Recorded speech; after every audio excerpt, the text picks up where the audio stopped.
Visual, black screen. Single spotlight illuminates ancient stone tablet with Hebrew text. Sound, low, ominous drone building slowly. Narrator, what if I told you we're living through one of history's greatest stories? And most people are missing it. Visual, tablet dissolves into satellite view of Earth, zooming toward China, then splitting screen to show Washington, D.C. What if the headlines you scroll past every morning, tariffs, trade wars, economic tensions, are actually chapters in a tale as old as civilization itself?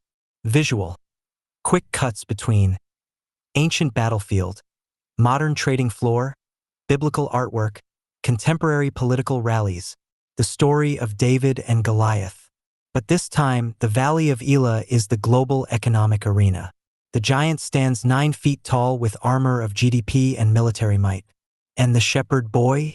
He comes from a golden tower in Manhattan, armed with nothing but unconventional weapons and unshakable belief.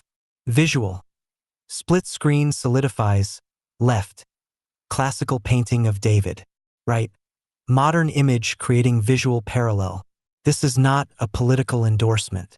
This is not propaganda. This is pattern recognition.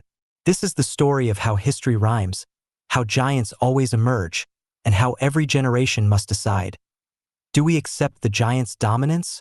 Or do we find the courage to pick up 5 smooth stones? Sound. Music swells, epic, cinematic. Visual, title card with dramatic reveal. David versus Goliath. The $20 trillion showdown history predicted. Chapter marker, midnight. The anointing, Act 1. The anointing. The unlikely hero emerges against impossible odds. Chapter 1.1. The giant awakens. Visual, time-lapse of Shanghai skyline 1990 to 2020. Buildings erupting from ground like bamboo shoots. Sound. Subtle Eastern musical motifs underlying narration. Narrator. In 1 Samuel 17, the Bible tells us, a champion named Goliath, who was from Gath, came out of the Philistine camp. His height was 6 cubits and a span. Visual, ancient illustration of Goliath in full armor. 9 feet, 9 inches of bronze-covered intimidation. The text continues. He had a bronze helmet on his head and wore a coat of scale armor of bronze weighing 5,000 shekels. But here's what makes Goliath truly terrifying. It's not just his size. It's the psychological warfare. For 40 days, morning and evening, he would stand and taunt the armies of Israel. 40 days of unanswered challenges. 40 days of fear paralyzing an entire nation.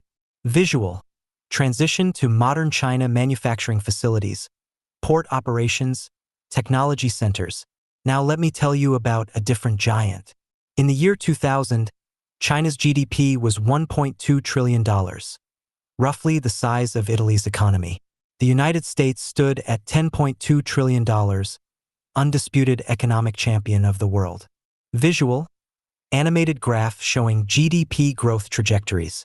20 years later, China's economy had exploded to $14.7 trillion, the fastest sustained economic expansion in human history.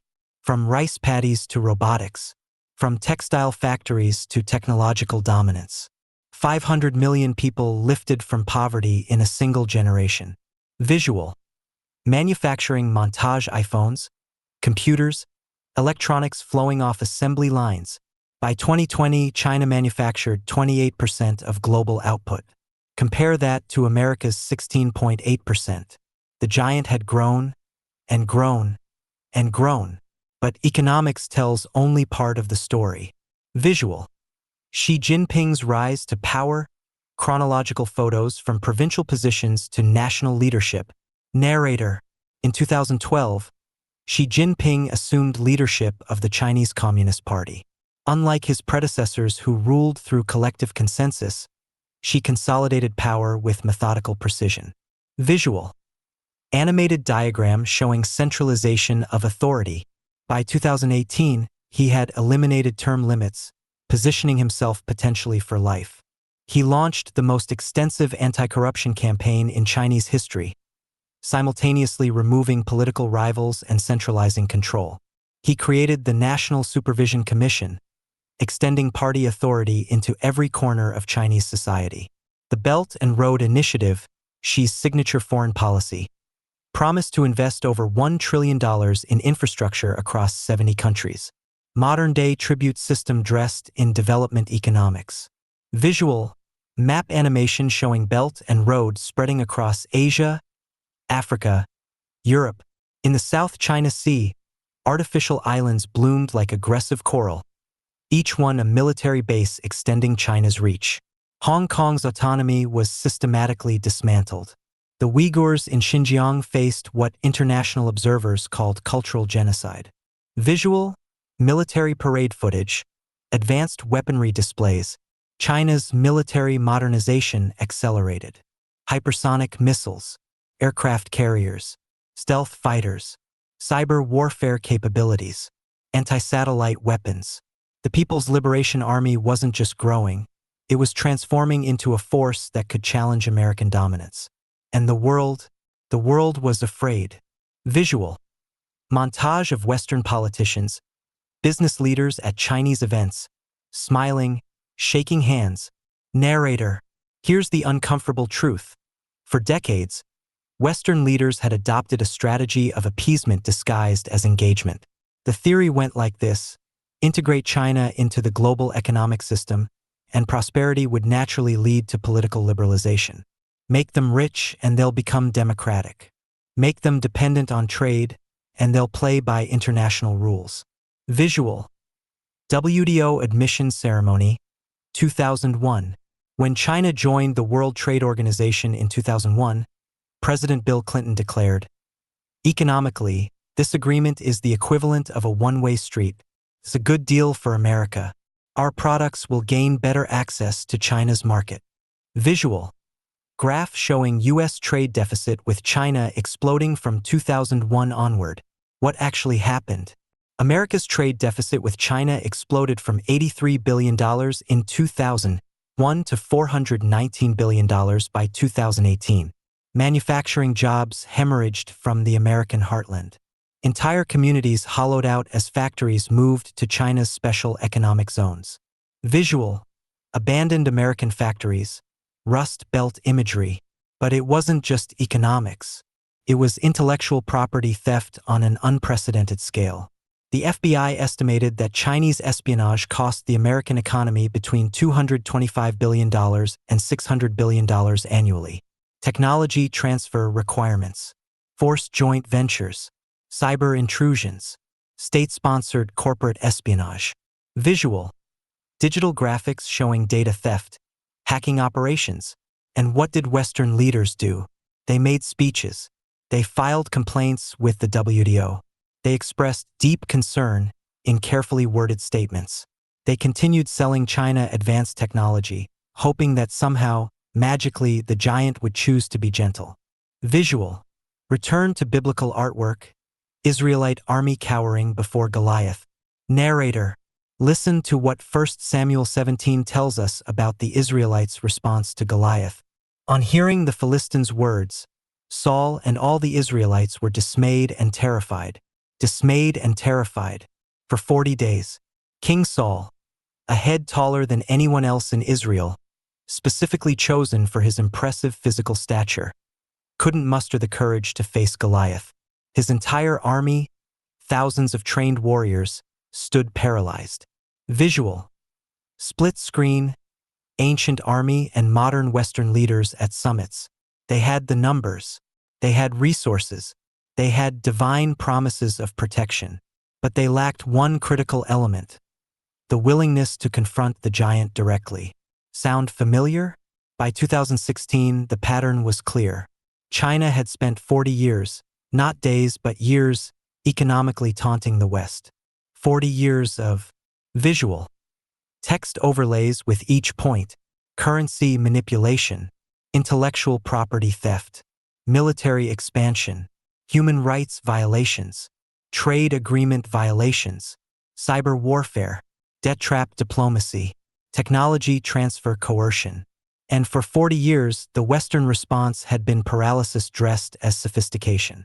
We must engage, not confront. We must be patient with their development. Confrontation would destabilize the global economy. Every reason was reasonable. Every excuse was understandable.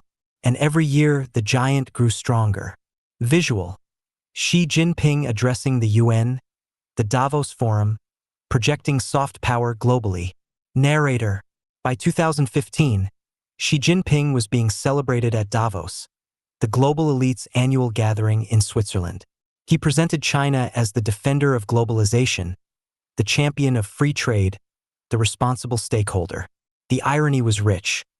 A one-party authoritarian state that censored its internet, imprisoned dissidents, and manipulated its currency, positioning itself as the guardian of the liberal international order. And Western leaders applauded. Visual: Standing ovation footage. Because confronting Goliath is terrifying. It's safer to applaud, to engage, to hope he'll go away or become friendly through the sheer force of our niceness. But giants don't become gentle through appeasement. They become emboldened. Sound: Music shift from ominous to questioning. Searching. Visual: Fade to black, then slowly illuminate a different figure. Narrator: Meanwhile, in another part of the story, a completely different character was preparing to enter the narrative. Someone no one expected. Someone who didn't fit any traditional mold. Someone who would look at the giant and ask a very simple, very dangerous question. Why is everyone so afraid? Visual: Slow fade to Chapter 1.2. Chapter 1.2. The Shepherd Boy. Chapter marker: 10 o'clock. The shepherd boy steps forward. Visual: Split screen: Bethlehem's pastoral hills / New York City skyline, specifically Trump Tower. Sound: Contrasting soundscapes, sheep bells and wind / city traffic and construction. Narrator: Let's return to the original David. Visual: Classical artwork: Young David tending sheep. The biblical text is specific about David's background. He was the youngest of 8 sons. While his brothers served in King Saul's army, David stayed home, tending his father's sheep in the hills around Bethlehem. In ancient Near Eastern culture, this was significant. The youngest son inherited least, got the worst jobs, attracted the least attention. When the prophet Samuel came to anoint Israel's next king, Jesse didn't even bother to bring David to the ceremony. He was that overlooked. Visual: Artistic rendering of David being forgotten, working alone in the fields. But here's what's crucial. Those years in the wilderness weren't wasted time. They were preparation. The Bible tells us David fought off lions and bears to protect his sheep. Alone, with just his sling and his courage. Every battle in obscurity was training for a battle the world would witness. Visual: Transition to Trump's early years, family photos. Queens, New York. Narrator: Donald John Trump was born in 1946 in Queens, New York, outer borough, not Manhattan elite. His father, Fred Trump, built affordable housing in Brooklyn and Queens. Successful, yes, but not old money, not the social register, not the establishment. Visual: Photos of Fred Trump's developments. Young Trump worked construction jobs at his father's sites, learning real estate from the ground up. He went to Fordham University, a good school but not Ivy League, before transferring to Wharton for business school. Here's the parallel. Like David tending sheep while his brothers went to war, Trump was building in the outer boroughs while Manhattan's established elite controlled the prestigious addresses. Visual: 1970s and 1980s New York, contrasts between outer boroughs and Manhattan, and he was constantly underestimated. When Trump announced plans to renovate the Commodore Hotel in 1976, New York was bankrupt, crime-ridden, and desperate. Established developers wouldn't touch it. The city was literally contemplating bankruptcy. Visual: 1970s New York decay, graffiti, crime statistics, newspaper headlines. Narrator: Trump saw what others didn't. Opportunity in the rubble. The Commodore became the Grand Hyatt, his first major Manhattan project. Success where experts predicted failure. Trump Tower, Plaza Hotel, casinos in Atlantic City. Some ventures succeeded spectacularly. Others failed publicly. He experienced bankruptcy, resurrection, celebrity mockery, all under the harsh lights of New York media. Visual, montage of Trump's business career highs and lows, tabloid covers. By the 2000s, he had evolved into something unusual. A businessman-celebrity hybrid, equally comfortable with construction workers and television cameras. The Apprentice made him a household name, but it also cemented his image as entertainment, not serious politics. When he spoke about running for president, something he'd mentioned occasionally since the 1980s, political experts laughed. Visual, compilation of pundits and comedians mocking the idea of Trump running. A reality TV star has no chance. He has no political experience. He doesn't understand how Washington works. He's not serious. Visual, return to biblical imagery. David arriving at the battle. Narrator, here's what 1 Samuel 17 tells us about David's arrival at the battlefield. Early in the morning David left the flock in the care of a shepherd, loaded up and set out, as Jesse had directed. He reached the camp as the army was going out to its battle positions, shouting the war cry. David wasn't supposed to fight. He was delivering food to his brothers. He was running an errand. But he heard Goliath's taunts. He saw the fear, and he asked the soldiers around him, "What will be done for the man who kills this Philistine and removes this disgrace from Israel? Who is this uncircumcised Philistine that he should defy the armies of the living God?" Visual, artwork showing David questioning the soldiers. Notice the framing. Not how can we defeat him, but who does he think he is? David reframed the entire situation. Everyone else saw an unbeatable giant. David saw an enemy of God who needed to be put in his place. Visual, Trump 2016 campaign announcement. Descending the golden escalator. Narrator, June 16, 2015. Trump Tower, Manhattan. Donald Trump descended a golden escalator and announced his candidacy for President of the United States. The speech was vintage Trump, rambling, provocative, completely off-script by traditional political standards. Visual, actual footage playing with subtitles. When Mexico sends its people, they're not sending their best. They're bringing drugs. They're bringing crime. And some, I assume, are good people. But we need to build a wall. Political consultants gasped. Media exploded. Establishment Republicans cringed. But here's what's crucial, Trump was reframing. Visual, montage of previous politicians discussing immigration with careful diplomatic language. For decades, both parties had discussed immigration with carefully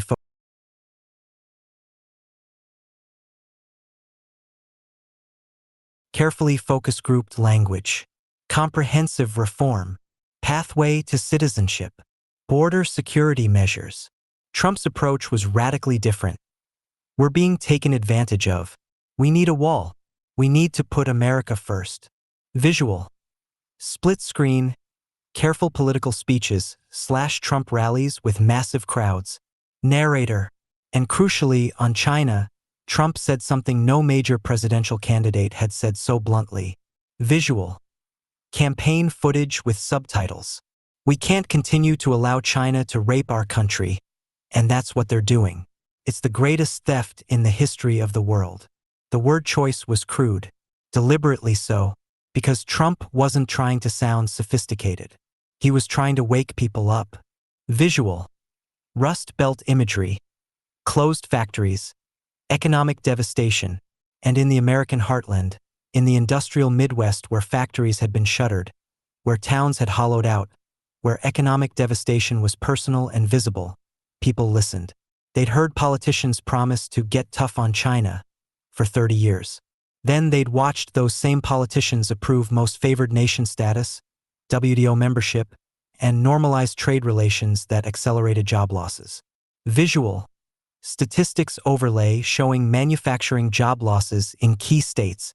Trump wasn't offering sophisticated policy papers. He was offering confrontation. Direct, unapologetic confrontation with the giant. Visual. Return to biblical scene. David's brothers mocking him. Narrator. Listen to what happened when David expressed interest in fighting Goliath. When Eliab, David's oldest brother, heard him speaking with the men, he burned with anger at him and asked, "Why have you come down here? And with whom did you leave those few sheep in the wilderness? I know how conceited you are and how wicked your heart is.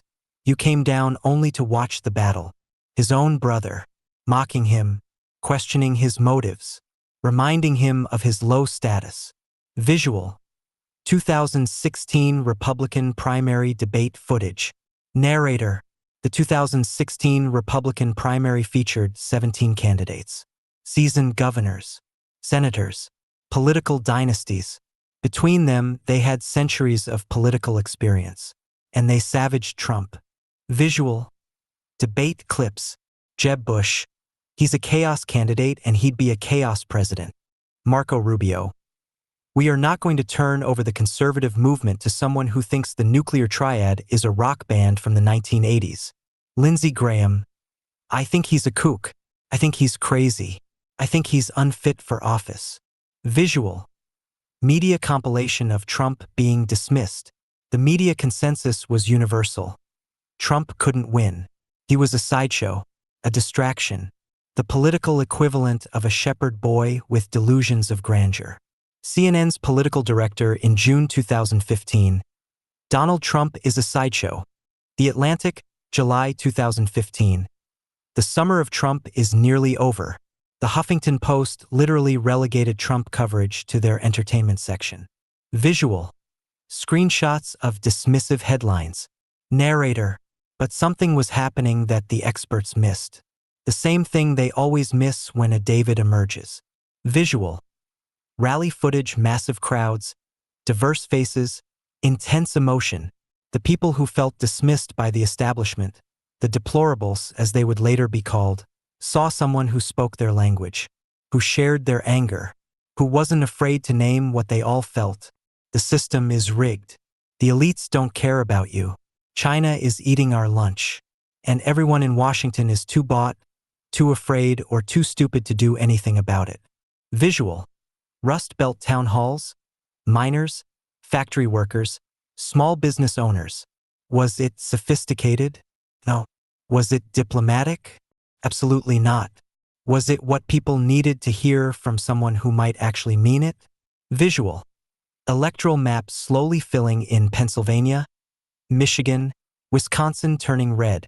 November 8, 2016 answered that question. Sound. Election night coverage audio building tension. Narrator. Against every poll. Against every expert prediction. Against the unified opposition of his own party's establishment and a political dynasty that had spent $1.2 billion on her campaign. Visual. Electoral college results. 306 to 232. The shepherd boy won. Visual. Trump victory speech. But focus on the crowd reactions. Tears, disbelief, jubilation. And the question changed from, can he win? To, what will he actually do? Because unlike David, who had to convince King Saul to let him fight Goliath, Trump didn't need permission anymore. He had the presidency. He had the platform. And the giant in the east was about to learn that this shepherd boy had been practicing with his sling for a very, very long time. Visual. Fade to black. Then illuminate Chinese flag and American flag facing each other. Narrator. But before David could fight Goliath, there was one more obstacle.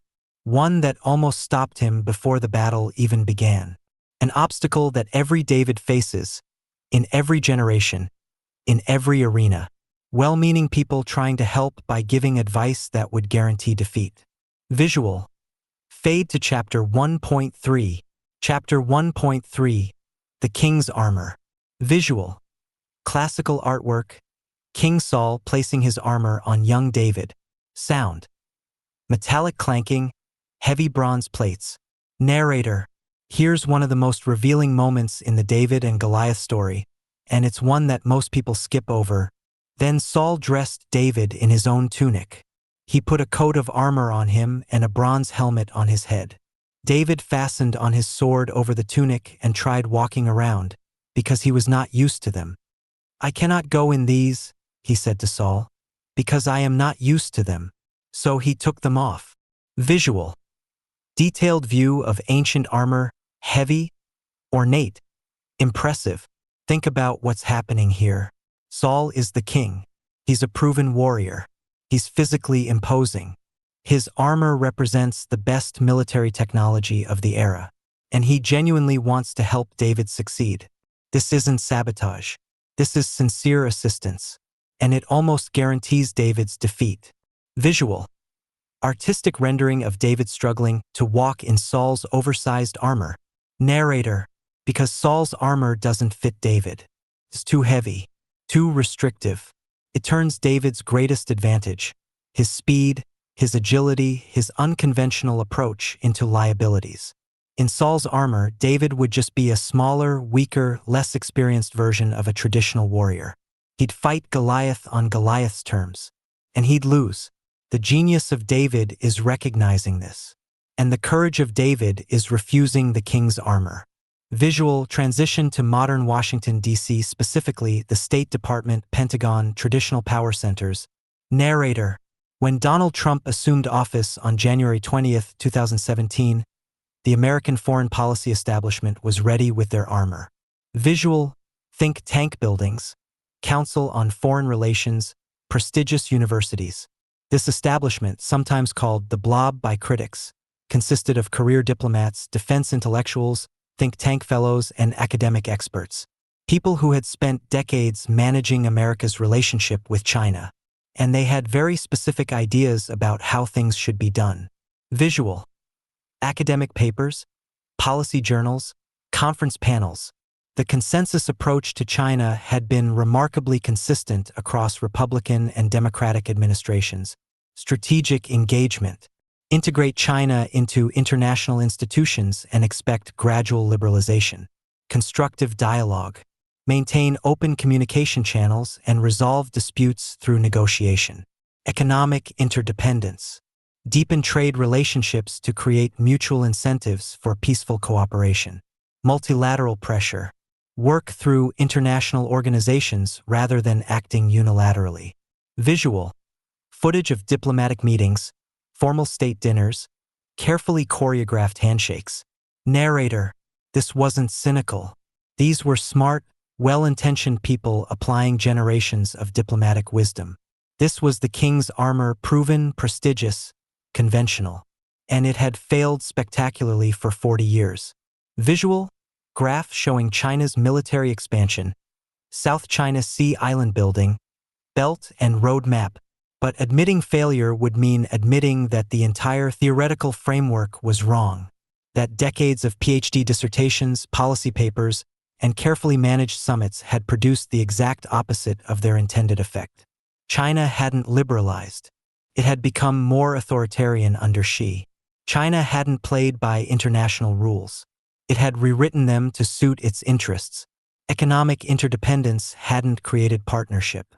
It had created vulnerability and dependence. Visual. Split screen. American factories closing / Chinese manufacturing booming. Narrator. But the establishment couldn't see this. Or wouldn't, because their entire professional identity was built on the belief that sophisticated diplomacy, patient engagement, and multilateral cooperation were always superior to confrontation. Visual. Cable news footage of experts predicting disaster if Trump confronted China. When Trump began discussing tariffs on China during the campaign, the expert response was unanimous. Trade wars are easy to lose and impossible to win. This will crash the global economy. China will retaliate and American consumers will suffer. We need sophisticated engagement, not crude confrontation. Visual. Montage of economist warnings, think tank reports, op-eds, the Wall Street Journal editorial board. Trump's protectionism will hurt American workers. The Peterson Institute for International Economics calculated that Trump's proposed tariffs would cost millions of American jobs. 100 economists signed an open letter warning that Trump's trade policies would trigger a recession. Visual. The actual letter with signatures. Narrator. This was Saul's armor. The collective wisdom of the establishment, offered with genuine concern, that would guarantee defeat if Trump wore it. Because the establishment's approach treated China as a rational actor within a liberal international system. It assumed that economic incentives would override political ideology. It believed that patient dialogue would eventually produce compromise. Visual. Return to biblical scene. Goliath taunting. But Goliath wasn't interested in dialogue. He was interested in dominance. And you can't dialogue your way out of confrontation when the other side views dialogue as a tool for buying time while they strengthen their position. Visual. Footage of Chinese military parades. Xi Jinping speeches about the Chinese dream and national rejuvenation. Narrator. Xi Jinping had been explicit about China's goals. At the 19th Party Congress in 2017, he outlined a timeline.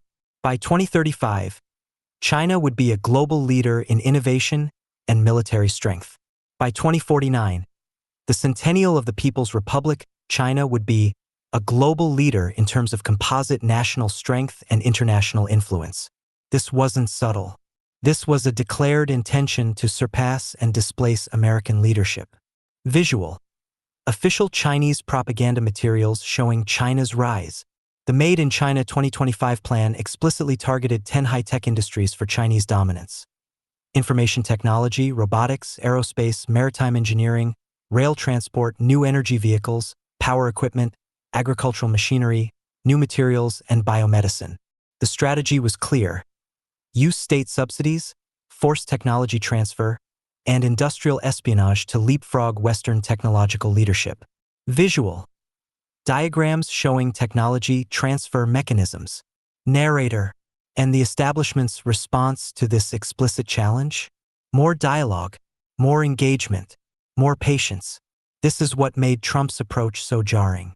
Not because it was crude, though it was, but because it rejected the fundamental premise that had guided 4 decades of China policy. Visual.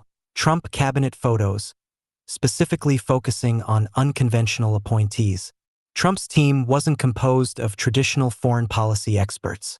Robert Lighthizer, his trade representative, was a steel industry lawyer who had fought against Chinese dumping for decades. Peter Navarro, his trade advisor, had written books explicitly warning about the China threat. Steve Bannon, his chief strategist, viewed the relationship as existential competition. Visual. Their book covers previous work. These weren't Ivy League diplomats. They were, in the establishment's view, dangerous amateurs. But here's the question. After 40 years of sophisticated failure, maybe the sophisticates were the real amateurs? Visual. Return to David removing Saul's armor. Narrator. I cannot go in these, David said, for words that changed history. Because David understood something crucial. You cannot fight an unconventional battle with conventional weapons. You cannot defeat a giant by trying to be a slightly smaller giant. You have to fight your battle, not the battle everyone expects. Visual. Trump signing executive orders. Early administration footage. Narrator. In his first weeks in office, Trump withdrew from the Trans-Pacific Partnership, a trade deal that the establishment had framed as essential for containing China economically. The experts recoiled.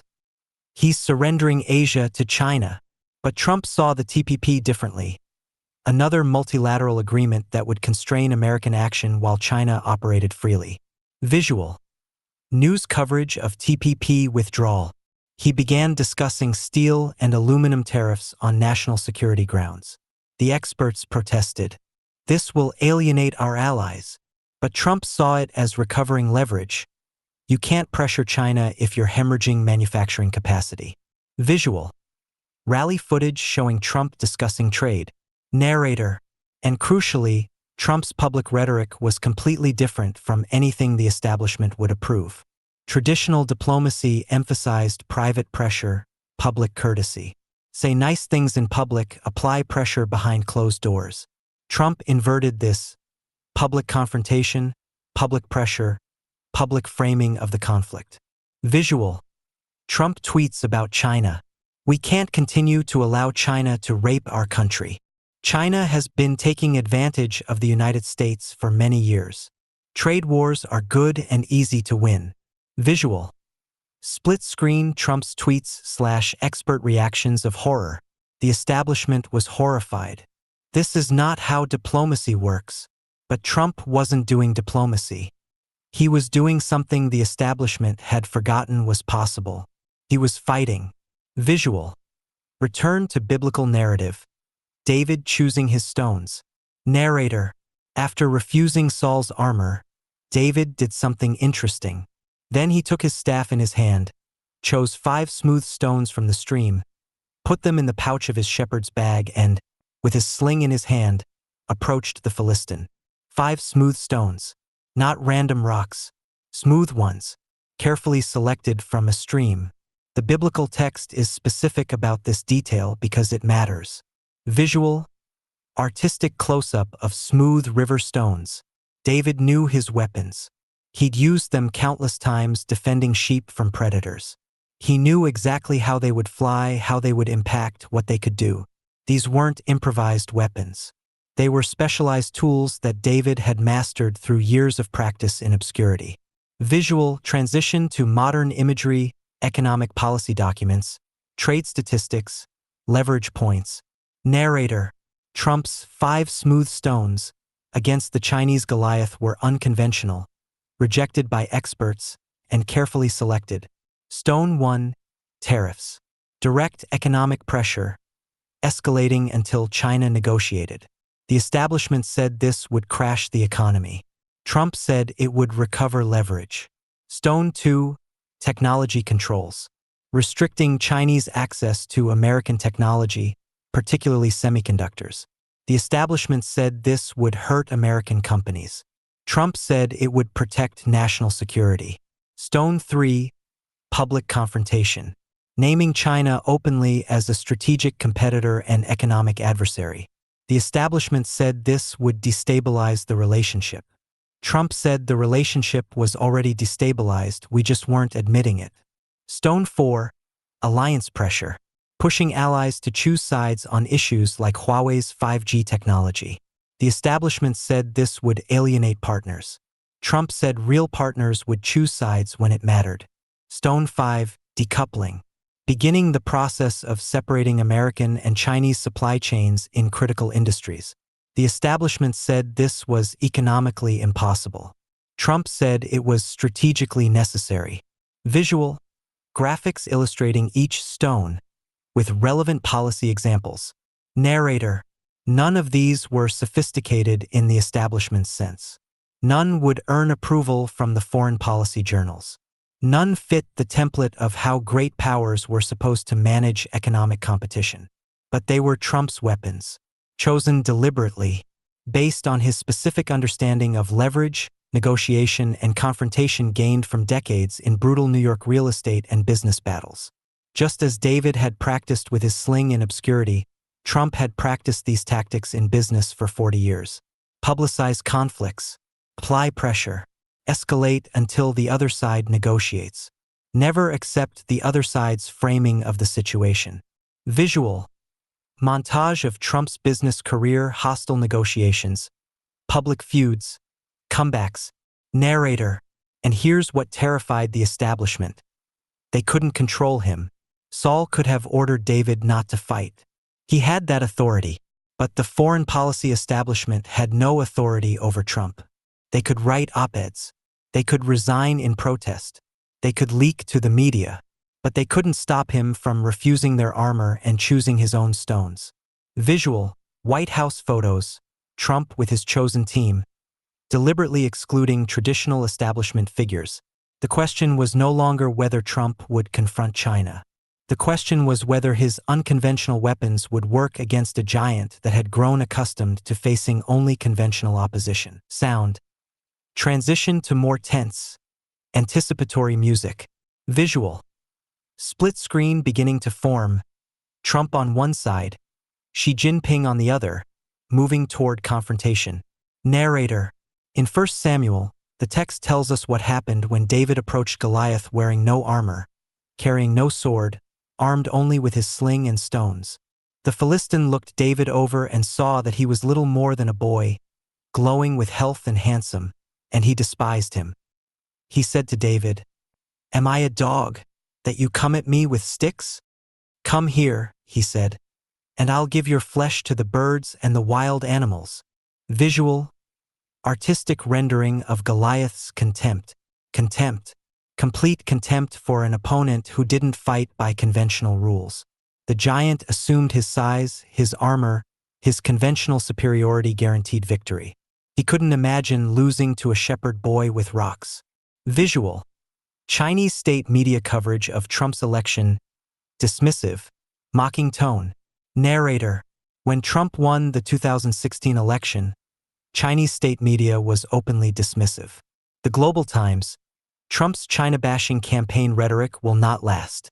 People's Daily, China-US relations will stabilize after initial friction. The assumption was clear. Trump would learn how things really work. He'd be educated by experts. He'd moderate. He'd come to understand that China was too big, too important, too powerful to confront directly. Visual, early 2017 footage, Xi Jinping and Trump at Mar-a-Lago, seemingly cordial. In April 2017, Xi Jinping visited Trump at Mar-a-Lago. The photos showed seemingly warm exchanges. Chocolate cake, discussions about North Korea, diplomatic pleasantries. Chinese officials were confident. This was how it always went. American presidents would talk tough during campaigns, then fall in line once in office. Once they understood the complexity. Once they accepted that cooperation with China was the only practical path. Trump would be no different. They had faced American giants before: Bush, Clinton, Obama. All had eventually chosen engagement over confrontation. Visual, footage of previous presidents with Chinese leaders, smiling, diplomatic. Narrator, what China didn't understand, what Goliath never understands, is that David isn't bound by the rules of conventional warfare. The giant's size, armor, and strength are advantages only if David agrees to fight like Saul would fight. But David was never going to fight like Saul. Visual, calendar pages flipping through 2017, building toward 2018. For months after taking office, Trump seemed to be positioning pieces on a chessboard. Trade investigations, technology reviews, alliance consultations. The establishment breathed slightly easier. Maybe he was learning. Maybe the armor would fit after all. Visual, March 2018, Trump signing tariff proclamations. Then, March 2018, Trump announced 25% tariffs on steel and 10% on aluminum, explicitly targeting China's overproduction and dumping. The first stone was in the sling. Visual, slow motion effect, Trump's hand signing the order. Narrator, and the giant, for the first time in 40 years, felt something he hadn't felt before from an American president. Not a diplomatic note of concern. Not a carefully worded expression of disappointment, but actual, tangible, economic pain. Visual, slow fade to black, then illuminate the valley of Elah. The battle was beginning, and unlike every confrontation before it, this shepherd boy wasn't wearing the king's armor. Sound, single low drum beat. He was using his own weapons. Visual, fade to Act 2 title card. And the whole world was about to watch what happens when a David stops asking permission to fight. Chapter marker, 2000 hours. Choosing your stones. Act 2, the battlefield. Preparation for the confrontation. Visual, panoramic view morphing from ancient battlefield to modern global trade routes, shipping lanes, stock exchange floors. Sound, subtle shift from ancient drums to modern industrial sounds. Container ships, factories, data centers. Narrator, in the ancient world, battles between champions were theater. Psychological warfare. Two men facing each other while armies watched from opposing hills. Visual, classical artwork. Opposing armies on hillsides, champions in the valley between them. The logic was brutal but efficient. Why should thousands die when the outcome could be decided by the strongest warriors from each side? But here's what made it truly psychological. Everyone was watching. Your entire nation's confidence rode on your champion. Defeat didn't just mean losing a battle. It meant proving your God was weaker, your people were inferior, your cause was doomed.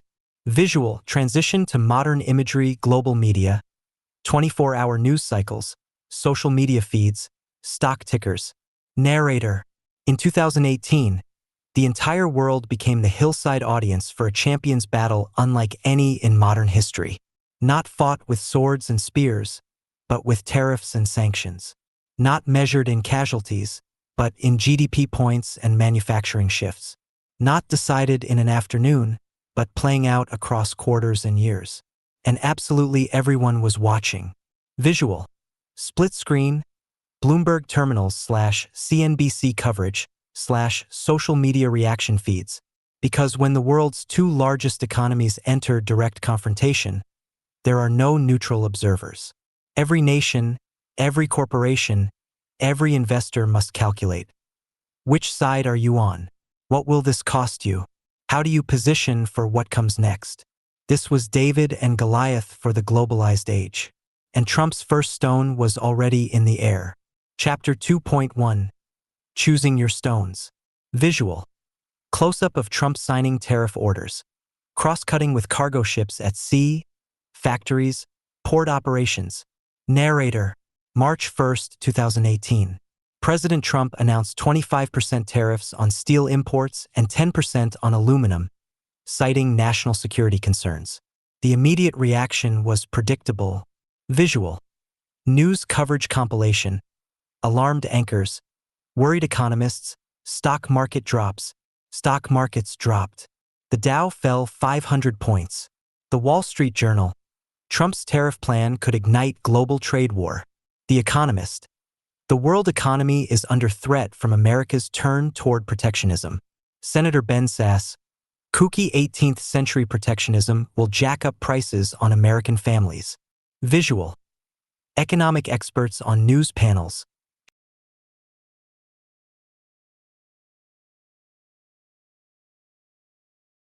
Shaking heads. Narrator. But this was just the warm-up. The real target was always China. On March 22, Trump announced tariffs on $50 billion worth of Chinese goods, targeting 1,300 product categories, carefully selected to hit China's strategic industries under the Made in China 2025 plan. Visual. Document showing the detailed list of targeted products. This wasn't random. This wasn't impulsive. The United States Trade Representative had spent months conducting a Section 301 investigation into China's intellectual property theft and forced technology transfer. The report's findings were damning. China required American companies to form joint ventures and transfer technology as the price of market access. Chinese entities conducted cyber intrusions into American commercial networks. China used outbound investment to acquire American technology. The cost to the American economy, $225 to $600 billion annually. Visual. USTR report excerpts, cyber attack graphics, technology transfer diagrams. Narrator. But here's what made Trump's approach revolutionary. Previous administrations had documented these problems. They'd filed WTO complaints. They'd expressed concern in diplomatic cables. Trump actually imposed costs. Visual. Graph showing tariff escalation timeline through 2018 to 2019. June 2018. Additional $50 billion in tariffs. July 2018. $34 billion in tariffs take effect. August 2018. Another $16 billion. September 2018. $200 billion in tariffs, with a 10% rate that would rise to 25%. Visual. Each announcement shown with market reaction. Chinese response. China retaliated, of course. Tariffs on American soybeans, cars, aircraft. Targeting Trump's political base in agricultural states. Visual. American farmers, soybean fields, agricultural impact. The establishment's predicted disaster seemed to be materializing. This will destroy American agriculture. China will never negotiate under pressure. We're isolating ourselves from the global economy. Visual. Worried farmers interviewed on news programs. Narrator. And Trump's response? He escalated. In May 2019, he raised tariffs on $200 billion in Chinese goods from 10% to 25%. Then he threatened tariffs on an additional $300 billion in goods, essentially covering all remaining Chinese imports. Visual. Trump tweet. Tariffs will make our country much richer than it is today. The economic establishment was apoplectic. This violated every principle of free trade orthodoxy. This was, in their view, economic vandalism. But Trump wasn't trying to win approval from economics professors. He was trying to make China feel pain. Real pain. The kind of pain that changes calculations. Visual. Chinese stock market charts showing volatility. Yuan currency depreciation. Narrator. And China was feeling it. The Shanghai Composite Index had lost 25% of its value. Chinese manufacturing growth was slowing. Supply chains were beginning to shift. Companies were exploring alternatives to Chinese production in Vietnam, India, Mexico. Visual. Map animation showing supply chain shifts. Most critically, China's technology sector was suddenly vulnerable, because Trump's second stone was even more precise than the first. Visual. Huawei logo. 5G technology graphics. Narrator. Huawei Technologies. Founded in 1987 by a former People's Liberation Army engineer. By 2018, the world's largest telecommunications equipment manufacturer and second largest smartphone maker. And, according to U.S. intelligence agencies, a potential national security threat. Visual. Intelligence reports, government briefings, security warnings. The concern wasn't theoretical. Huawei's 5G technology would form the backbone of next-generation communication networks. Everything from military communications to financial systems to autonomous vehicles would run on 5G infrastructure. Letting a Chinese company with deep ties to the Chinese Communist Party build that infrastructure in Western countries, that was handing China a strategic choke point. Visual. 5G network diagrams showing potential vulnerabilities. Narrator. In May 2019, Trump signed an executive order banning American companies from using telecommunications equipment from foreign adversaries, specifically targeting Huawei. Then, the Commerce Department added Huawei to the entity list, effectively blocking American companies from selling components and software to Huawei without government approval. Visual. Executive order signing. Official announcements. This was devastation for Huawei. American companies supplied critical components, semiconductors, software, design tools. Without access to American technology, Huawei couldn't build its most advanced products. Google couldn't provide Android updates. Qualcomm couldn't sell chips. Intel, Micron, Western Digital all cut off. Visual. Huawei phone production lines. Component diagrams showing American dependencies. Narrator. And Trump didn't stop with Huawei. He began systematically targeting China's technology sector. ZTE, another Chinese telecommunications giant, faced similar restrictions. TikTok and WeChat were threatened with bans over data security. Chinese access to American semiconductors was restricted. Investment in American tech companies by Chinese entities faced new scrutiny. Visual. Each company/action shown with relevant graphics. This was Stone 2, technology decoupling. If tariffs attacked China's manufacturing advantage, technology controls attacked its ambitions for future dominance. Visual.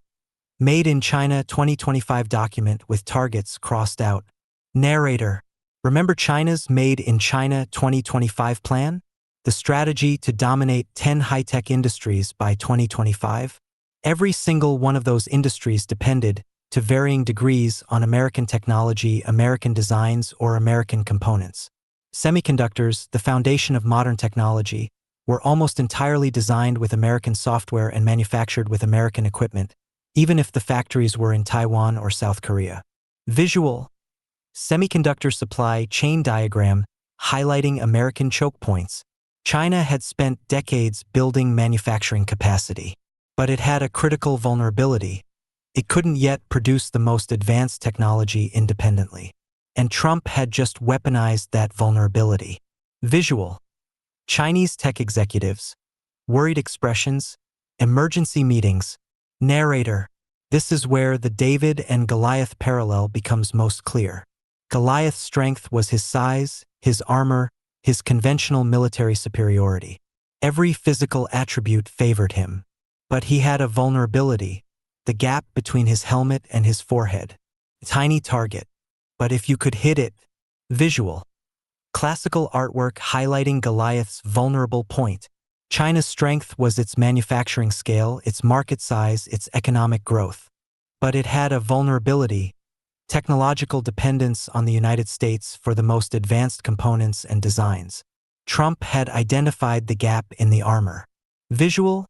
Technology supply chain diagrams showing American control points. Narrator. Stone 3 was even more unconventional. Public rhetorical confrontation. Traditional diplomacy emphasized quiet pressure, avoiding public confrontation that would force the other side to save face by responding aggressively. Trump inverted this completely. Visual. Compilation of Trump statements on China. China has been ripping off the United States for years. We have been losing $500 billion a year to China. They're the single greatest theft in the history of the world. I have a great relationship with President Xi. He's a friend of mine, but we just couldn't allow it to go on. Visual. Chinese state media responses.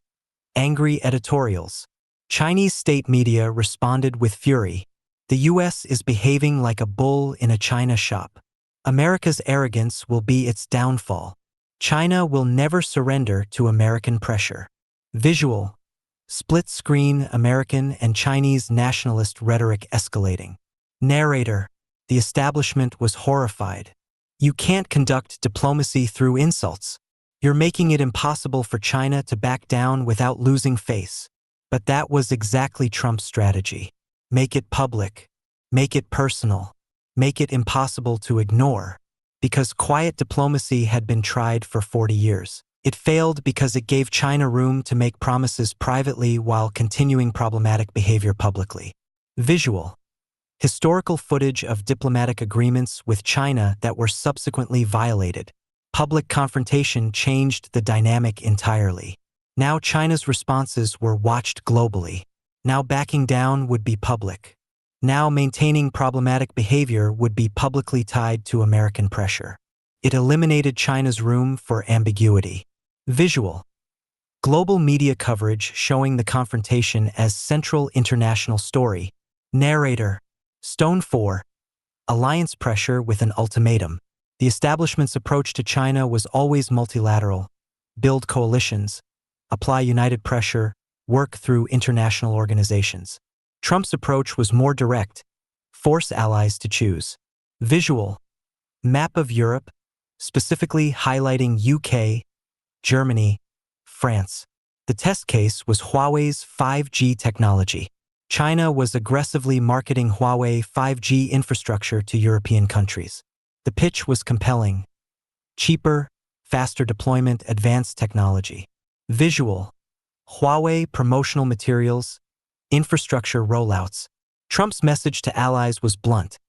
If you integrate Huawei into your telecommunications infrastructure, we will limit intelligence sharing. Visual. Trump meetings with European leaders, NATO summits. This created a crisis for countries like the United Kingdom, Germany, and France. They wanted Huawei's technology and Chinese investment. But they needed American intelligence cooperation and security guarantees. Choose. Visual. News coverage of European debates over Huawei. Narrator. The establishment viewed this as diplomatic bullying. You can't force allies to choose. You're driving them away. But Trump saw it differently. If they're real allies in a strategic competition, they'll choose. If they won't choose, they're not really allies, they're free riders. Visual. Timeline of European countries reversing or limiting Huawei involvement.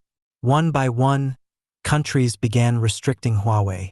Britain limited Huawei to 35% of 5G network periphery, then later banned it entirely. France imposed restrictions requiring government approval. Poland arrested a Huawei executive on espionage charges.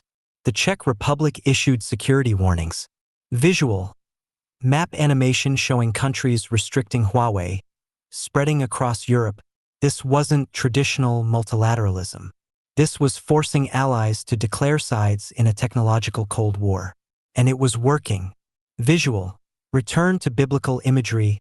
Armies on hillsides beginning to shift position. Narrator. Stone 5. Economic decoupling. This was the most radical stone. The one that truly challenged the entire post-1989 globalization consensus. For 30 years, the world economy had been built on increasing integration. Supply chains stretched across continents. Just-in-time manufacturing eliminated redundancy. Every product was assembled from components manufactured in dozens of countries. Visual.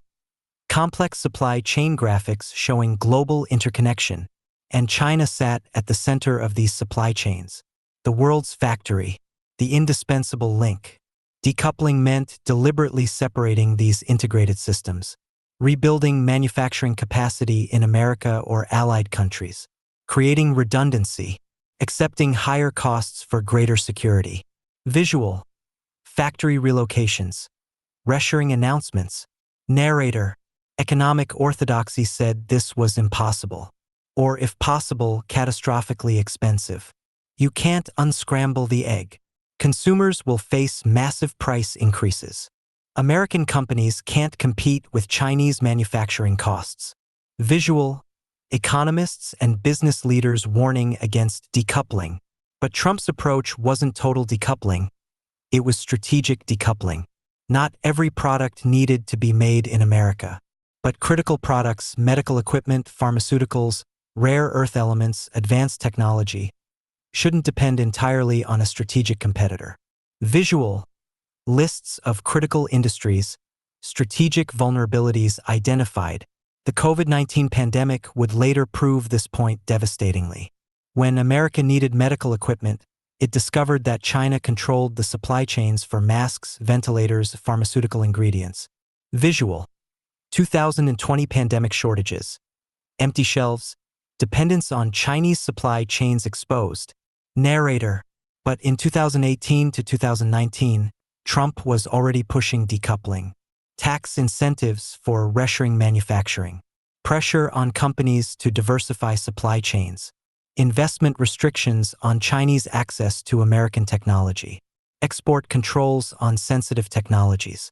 Visual. Each policy shown with relevant documentation and impact. This wasn't driven by economics professors' models. This was driven by a simple strategic question. Should the United States depend on a strategic competitor for essential goods? And if the answer was no, which it obviously was, then some economic inefficiency was a worthwhile price for strategic security. Visual. Manufacturing returning to US, Mexico, Vietnam. Reshoring announcements. Narrator. By mid-2019, Trump had all 5 stones ready. Tariffs. Creating immediate economic pain and leverage. Technology controls. Attacking China's future ambitions. Public confrontation. Eliminating room for ambiguity. Alliance pressure. Forcing global alignment. Decoupling, reducing long-term vulnerability. Visual. The 5 stones visualized, each labeled, arranged like David's stones. These weren't the sophisticated tools the establishment would have chosen. They weren't the elegant multilateral agreements that think tanks would have designed. They weren't the patient engagement that career diplomats would have pursued. Visual. Think tank reports, diplomatic cables, academic papers, all gathering dust. They were Trump's weapons, chosen from his experience, designed for confrontation, not conversation. And the giant in the East was about to learn that when a David rejects the king's armor and fights with his own weapons, the battle becomes very different from what the giant expected. Sound. Transition to more aggressive, confrontational music. Visual. Fade to ominous imagery of confrontation. Narrator. But before we see how China responded, we need to understand something crucial about Goliath. Why was he so confident? Why did he assume his taunts would go unanswered? Because for 40 days they had gone unanswered. And when you taunt your enemy for 40 days without response, you begin to believe you're invincible. Visual. Fade to Chapter 2.2. Chapter 2.2. The Giant's Taunts. Visual. Ancient battlefield, Goliath in full armor, morning sun GL. Continue. Inting off bronze, armies watching from hillsides. Sound. Heavy footsteps. Metal clanking. Echo across valley. Narrator. For 40 days the Philistine came forward every morning and evening and took his stand. Visual. Classical artwork. Goliath towering over the valley. Israelite soldiers cowering. 40 days. Twice daily. The same ritual of humiliation. And this is what most people miss about the Goliath story. It's not just about his size. It's about the psychological warfare. The systematic destruction of his enemy's will to fight. Visual. Artistic rendering. Israelite camp at night. Soldiers demoralized. Whispering in fear. Narrator. Imagine being an Israelite soldier. You wake up every morning knowing that in a few hours, that giant will appear. He'll mock your God. He'll mock your king. He'll call you cowards. He'll detail exactly how he'll humiliate your nation. And you'll do nothing, because you're terrified. And every day you do nothing, you become more convinced that doing nothing is the only option. The giant becomes more than a physical threat. He becomes a psychological certainty. An immutable fact of reality. Of course we can't fight him. Look at him. Visual. Transition to modern China, time-lapse of economic growth, military expansion, technological advancement. Sound. Shift to industrial sounds, construction, manufacturing, data processing. Narrator. For 40 years, not days but years, China had been conducting its own version of Goliath's taunts. Not through speeches in a valley, but through systematic demonstrations of power, carefully calculated to demoralize opposition and demonstrate inevitability. Let me show you China's 40-year taunt. Visual. 1979. Deng Xiaoping visiting the United States. 1979. Hide your strength. Bide your time. Deng Xiaoping, architect of China's opening, established the strategic doctrine: hide your strength, bide your time, never take the lead, appear harmless, appear cooperative. Let the West believe China's rise serves their interests. And it worked brilliantly. Visual. American factories being dismantled, shipped to China in the 1980s-90s. Narrator. American companies saw cheap labor and a vast market. They didn't see strategic competition, they saw profit opportunity. So they taught China to manufacture. They transferred technology. They built the supply chains that would eventually make China indispensable. All while China smiled and promised reform was coming. Democracy was coming. Liberalization was coming. Just be patient. Visual. 1989. Tiananmen Square tanks. Student protests crushed. Narrator. June 4, 1989.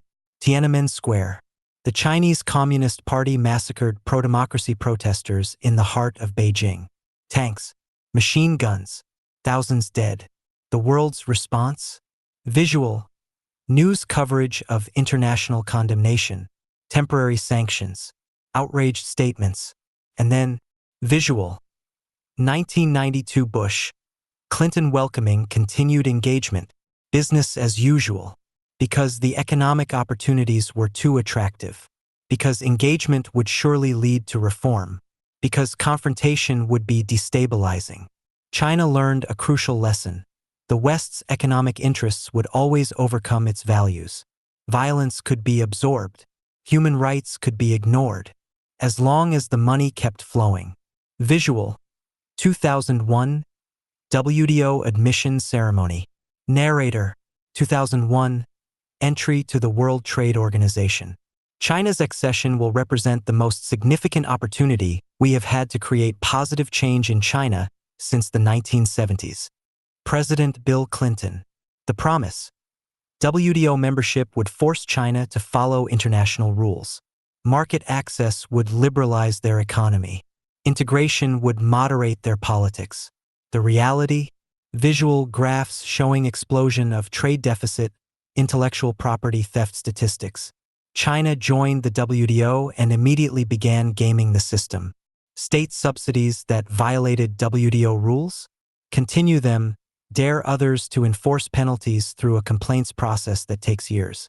Intellectual property protection? Require it on paper, ignore it in practice. Market access? Promise it, delay it, limit it through opaque regulations. Visual. Joint venture agreements, technology transfer requirements. Narrator. American companies wanting to access Chinese markets faced a systematic shakedown. Form a joint venture with a Chinese partner who will learn all your technology. Transfer your intellectual property as the price of market access. Train Chinese engineers who will then leave to start competing companies. And if you complain, access denied. Visual. 2008 Beijing Olympics opening ceremony. Spectacular display of power. Narrator. 2008 The Olympics announcement.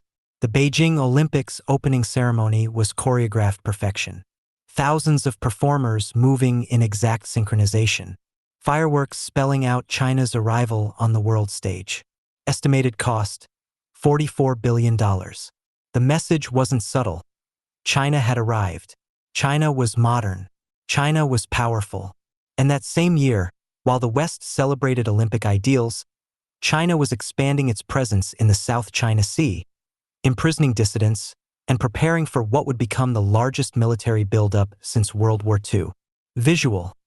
2008 financial crisis, Wall Street collapse, global panic, but the West was distracted. The financial crisis had shattered confidence in American capitalism. China, meanwhile, seemed stable, growing, successful. Chinese state media didn't hide their glee. The American model has failed. China's system is superior. The 21st century belongs to us. Visual. Chinese infrastructure investments, high-speed rail, cities, ports. Narrator.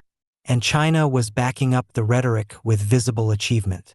High-speed rail networks that made American infrastructure look decrepit. Gleaming cities rising from nothing in years. Massive infrastructure projects, dams, bridges, ports. The visual message. This is what a competent government achieves. This is what long-term planning produces. Democracy is chaos. Authoritarianism is efficiency. Visual. 2013 Xi Jinping assumes power. Narrator. 2013 Xi Jinping's Chinese dream. When Xi Jinping consolidated power, he didn't hide China's ambitions. He proclaimed them. The Chinese dream of national rejuvenation. The two centenaries timeline. National goals for 2021 and 2049. The great rejuvenation of the Chinese nation. Visual. Xi's speeches, nationalist imagery, military parades. This was Goliath stepping into the valley and declaring, "I am here. I am powerful. What are you going to do about it?" And the answer from the West. Visual. Obama pivot to Asia announcement. Then limited follow-through. Speeches about rebalancing. Plans for strategic competition. Carefully worded statements about managing differences. In other words, nothing that actually imposed costs. Visual. 2013 South China Sea Island building begins. Narrator. 2014 to 2016. The South China Sea Gambit. China began building artificial islands in disputed waters. Dredging operations on a massive scale. 7 islands equipped with airstrips, missile batteries, radar installations. International law? Irrelevant. Tribunal rulings against China? Ignored. American freedom of navigation operations? Symbolic gestures that changed nothing. Visual. Before and after satellite images of reef-to-island transformation. China was demonstrating something crucial: rules are for the weak. Power creates its own legitimacy. The Permanent Court of Arbitration in The Hague ruled unanimously against China's claims. China's response? The award is invalid and has no binding force. And the world, it watched, complained, it did nothing. Visual. Belt and Road Initiative map spreading across continents. Narrator, 2013 present. Belt and Road Initiative. Xi's signature foreign policy. Over $1 trillion in infrastructure investment across 70-plus countries. The establishment narrative. China is investing in global development. The reality. China was building a new tributary system. Visual. Debt trap examples. Sri Lanka's Hambantota port. Kenya's railway. Countries borrowed from China to build infrastructure. When they couldn't repay, China seized strategic assets. Sri Lanka's Hambantota port. 99-year lease to China after debt default. Pakistan's Gwadar port. 43-year lease. Djibouti's military base. China's first overseas military installation. Visual. Map showing strategic choke points under Chinese control or influence. This was ancient strategy in modern dress. Control the trade routes, control the world. But it was presented as benevolent development assistance. And Western nations, with their budgetary constraints and democratic oversight, couldn't compete with China's state-directed lending. Visual. 2015 China's stock market crash. Then recovery through government intervention. Narrator, 2015, The Lesson of Market Control. When China's stock market crashed in 2015, losing $3 trillion in value in 3 weeks, the world expected chaos. Instead, China demonstrated something Western markets couldn't match: total government control. Trading halted, selling banned, government funds injected, media controlled. The market didn't collapse because the government wouldn't allow it to collapse. Visual. Chinese government intervention graphics. Controlled media coverage. The message to Western observers: your free markets are vulnerable. Our state control is strength. And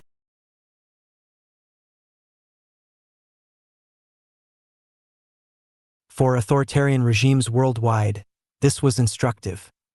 China had found a way to have market economics without market freedom. Capitalism without democracy. Growth without liberalization. The Beijing Consensus was replacing the Washington Consensus. Visual. 2016. Made in China 2025 Plan Announcement. Narrator. 2016. Made in China 2025. China released its industrial policy roadmap. Dominate 10 high-tech industries by 2025.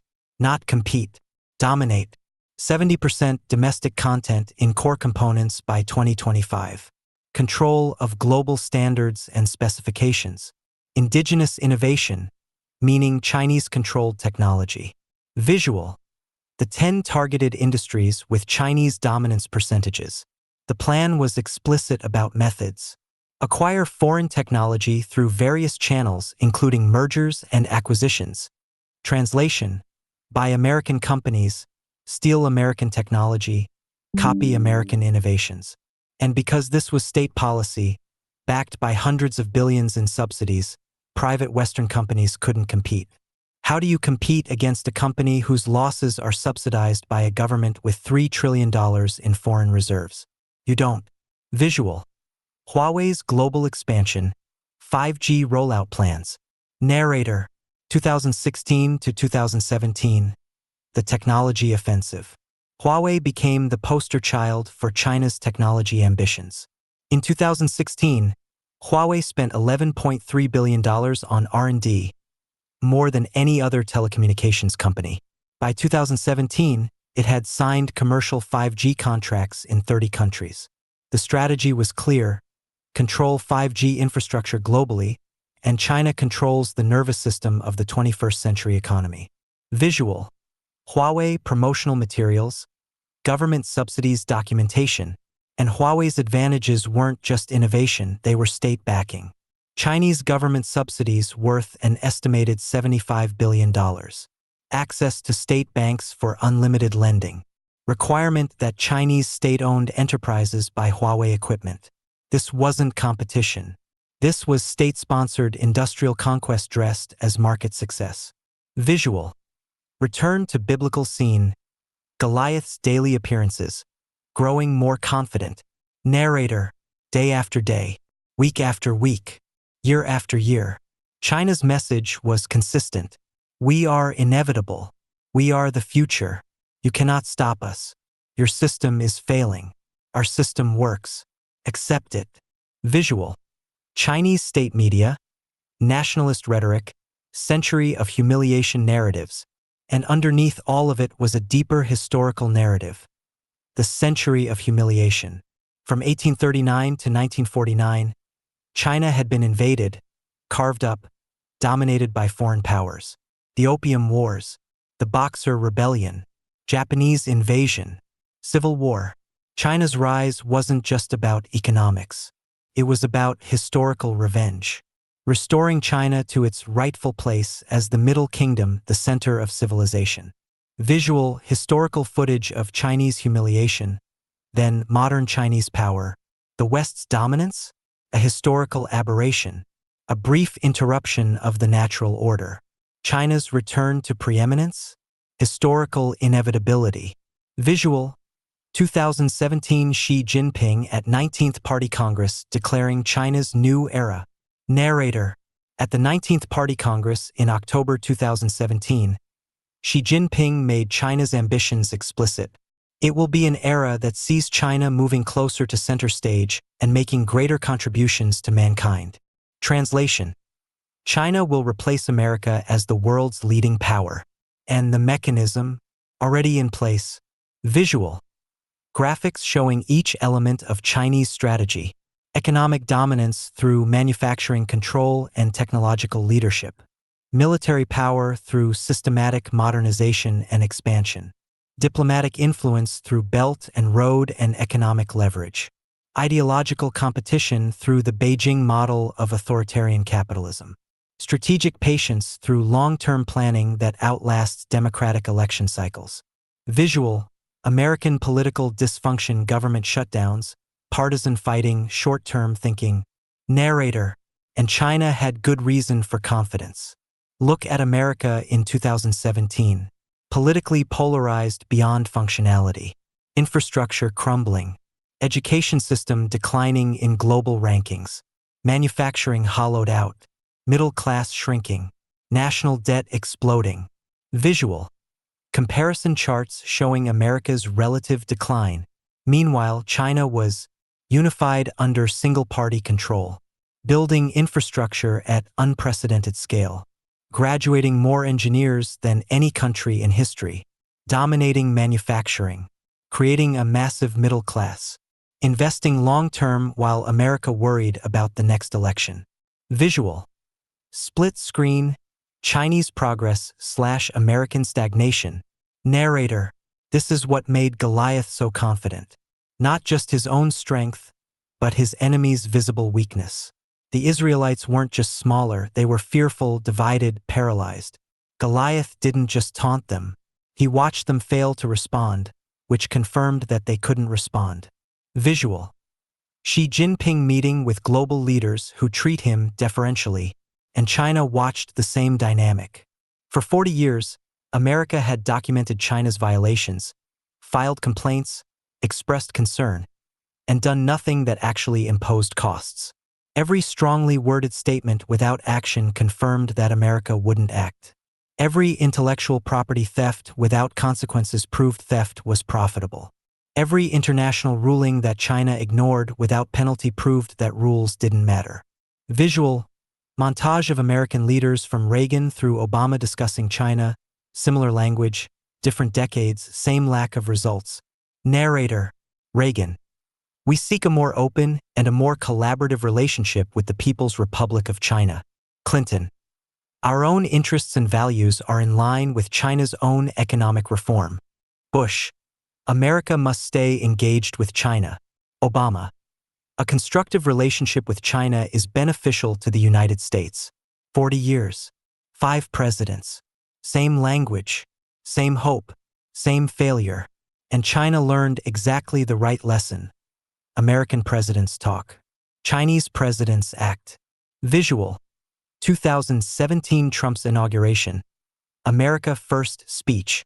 Narrator. Then came January 20th, 2017. From this day forward, it's going to be only America First. America First. Visual. Chinese officials watching Trump's inauguration. Mixture of dismissiveness and calculation. China's initial response was dismissive. Populist rhetoric that will moderate once he's in office. He's a businessman. We can make deals with businessmen.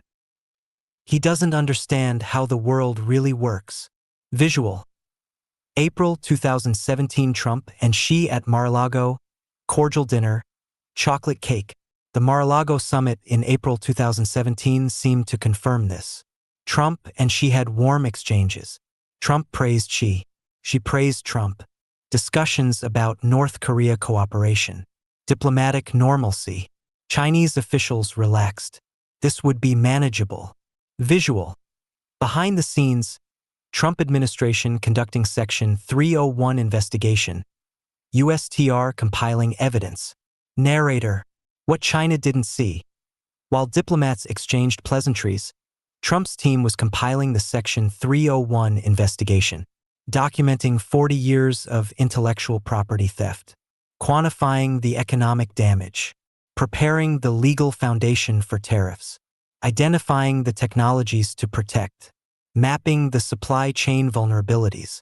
Visual.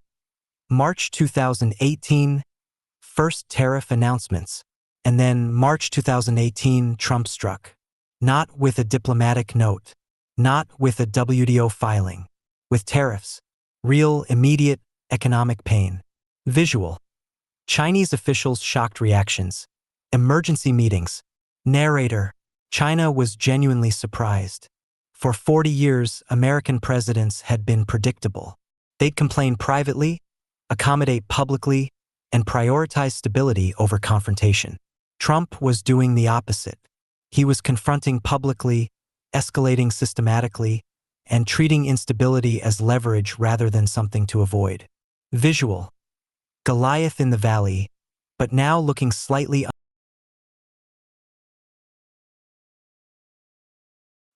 uncertain as David approaches. This is the moment in the biblical story when Goliath's confidence begins to crack. Not because David is physically imposing, he's not. But because David isn't acting like the Israelites had acted. He's not cowering. He's not negotiating. He's not trying to appease. He's walking straight toward the giant with his sling loaded. Visual. Split screen. Ancient David approaching Goliath/modern Trump escalating tariffs. Narrator. And Goliath, for the first time in 40 days, has to ask himself a question he hasn't had to consider. What if this doesn't go how it's always gone? Sound. Music building tension. Visual. Chinese response. Counter tariffs announced. China responded with its own tariffs. $50 billion in American goods. Targeting soybeans, pork, aircraft, products from Trump's political base. The strategy was obvious. Create political pain for Trump. Make his supporters suffer. Force him to back down. Visual. American farmers. Initial concern about lost sales. It was a classic Goliath move. Use your size advantage to overwhelm your opponent. But David had already anticipated this. Visual. Trump announcing $12 billion in agricultural subsidies. Trump provided $12 billion in aid to farmers affected by Chinese tariffs. The message to China. I can absorb your retaliation. Can you absorb mine? Visual. Chinese economy showing signs of stress, manufacturing slowdown, yuan depreciation. Narrator. Because here's the critical asymmetry. China exported far more to America than America exported to China. $506 billion in Chinese exports to the U.S. versus $130 billion in American exports to China. China needed the American market more than America needed the Chinese market. In a tariff war, China would run out of targets to retaliate against before America did. Visual. Graph showing trade imbalance. Potential tariff targets. Trump had identified Goliath's weak point.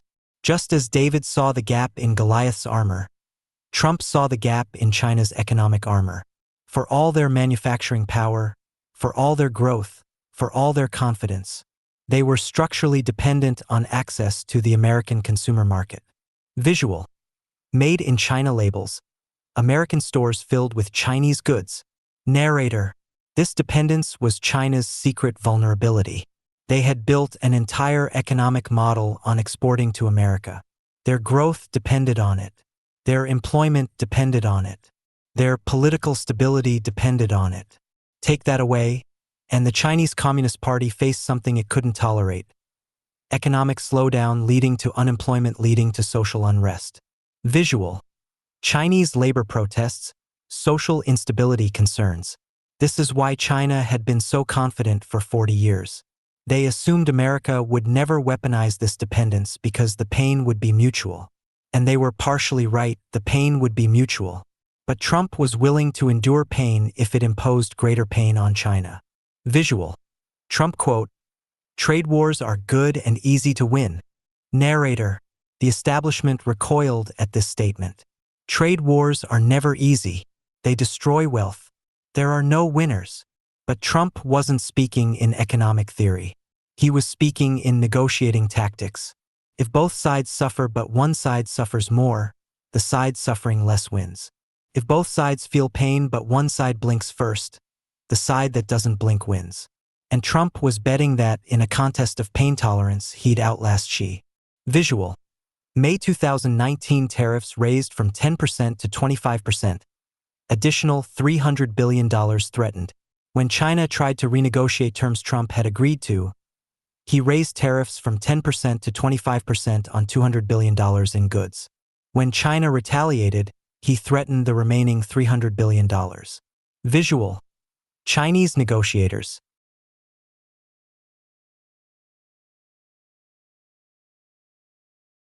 Emergency consultations.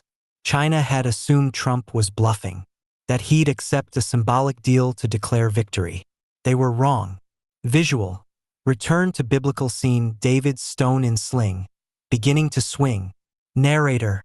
In 1 Samuel, when David approaches Goliath, the giant gives him one more chance to back down. "Come here," he said, "and I'll give your flesh to the birds and the wild animals." This is the final taunt, the last assertion of dominance. And David's response? Visual. David's response, determination in ancient artwork. "You come against me with sword and spear and javelin, but I come against you in the name of the Lord Almighty. This day the Lord will deliver you into my hands." Not fear, not negotiation, not backing down. Absolute conviction that he's going to win. Visual. Trump at rally, total confidence despite expert warnings. Narrator. And this psychological certainty is what terrified China more than the tariffs themselves. Because if Trump was bluffing, he'd have backed down by now. If he was worried about economic damage, he'd have compromised by now. If he was responding to political pressure, he'd have moderated by now. But he hadn't. He'd escalated. Visual. Slow motion. David's stone beginning to fly toward Goliath. And Goliath, for the first time in 40 days, realized, this shepherd boy isn't afraid of me. Sound. Sudden silence. Then single drum beat. Visual. Fade to black. Then illuminate confrontation imagery. Narrator. The stone was in the air. The 40-year taunt was about to be answered. And the whole world was about to witness what happens when someone finally calls the giant's bluff. Visual. Fade to Chapter 2.3. Chapter 2.3. The Faith Factor. Chapter marker. 30:00. The confrontation. Visual.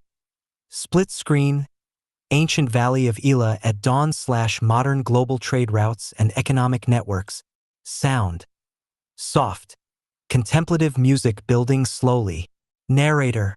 There's an element of the David and Goliath story that modern retellings often sanitize or ignore entirely. Faith. Visual. Classical religious artwork. David with upraised eyes. Divine light. Not faith as religious sentiment. Not faith as hopeful thinking. Faith as the deepest form of conviction. The absolute certainty that your cause is just, your strategy is right, and the principles you're fighting for are worth the cost. Narrator, listen to David's words again. The Lord who rescued me from the paw of the lion and the paw of the bear will rescue me from the hand of this Philistine. Visual. Artistic rendering. Young David fighting lion and bear in wilderness. This isn't blind optimism. This is pattern recognition based on lived experience. David had fought impossible battles before, alone, against predators larger and stronger than him. And he'd won, not through size, not through armor, but through courage, skill, and unwavering belief that he was fighting for something that mattered. Visual transition to American imagery. Founding Fathers, Constitutional Convention, American Revolution. Narrator, when you study American history, actually study it, not the sanitized textbook version. You find the same quality in the nation's founding moments. July 4, 1776. The Continental Congress declares independence from the world's most powerful empire. The decision is insane by rational calculation. Visual. Comparison graphics. British Empire versus American colonies. Britain. Population 8 million. Professional army. World's largest navy. Industrial base. Global empire. America. Population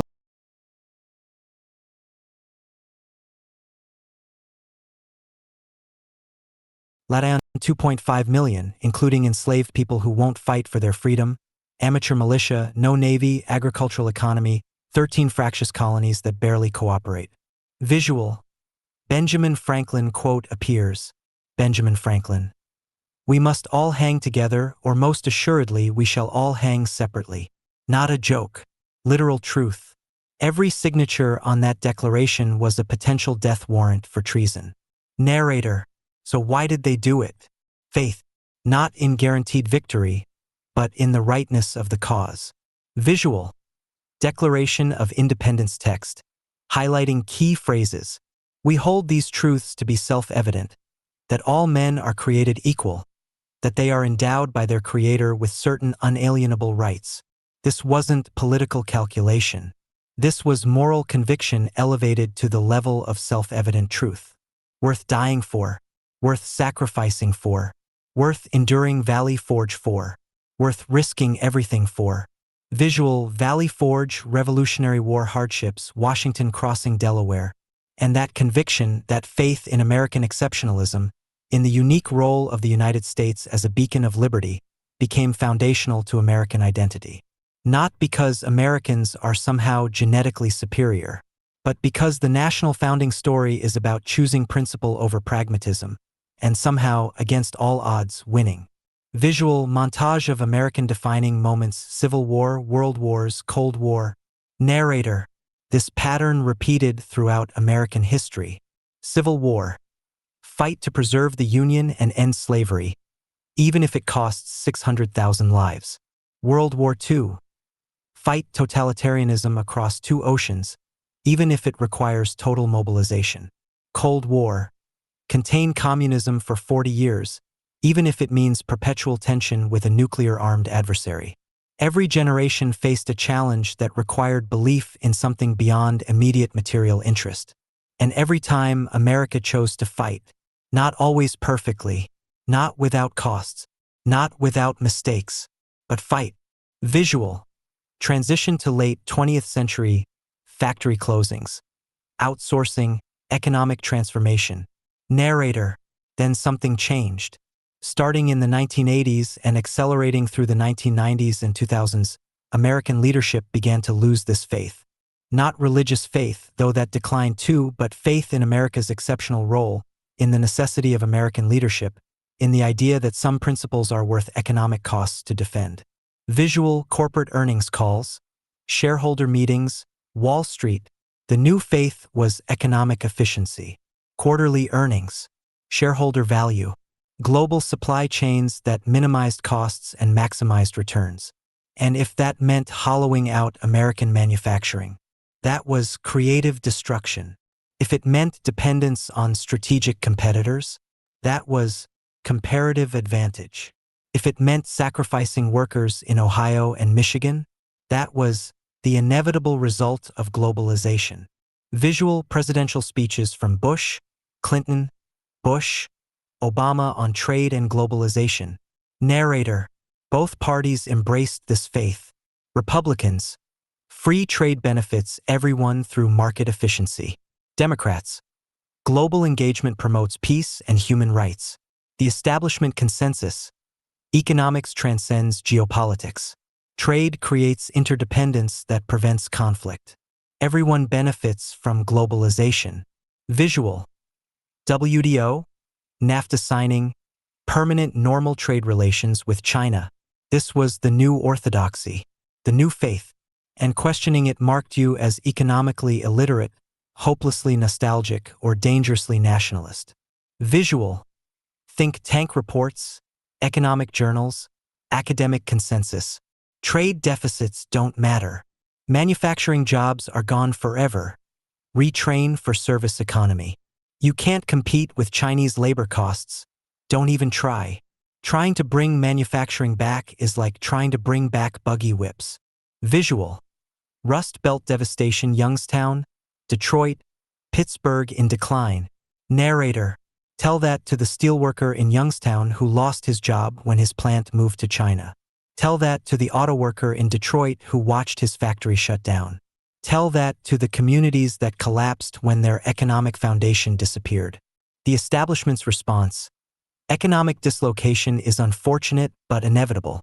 We'll provide retraining programs. Visual. Failed retraining programs. Communities that never recovered. The retraining programs mostly failed. The communities never recovered. An entire generation learned that the system had decided they were expendable. But the faith in globalization never wavered. Because for the people making decisions, coastal elites, corporate executives, financial professionals, policymakers, globalization was working brilliantly. Visual. Wealth concentration statistics, income inequality growth. Narrator. From 1990 to 2016, the top 1% saw their wealth increase by 190%. The bottom 50% saw their wealth stay flat or decline.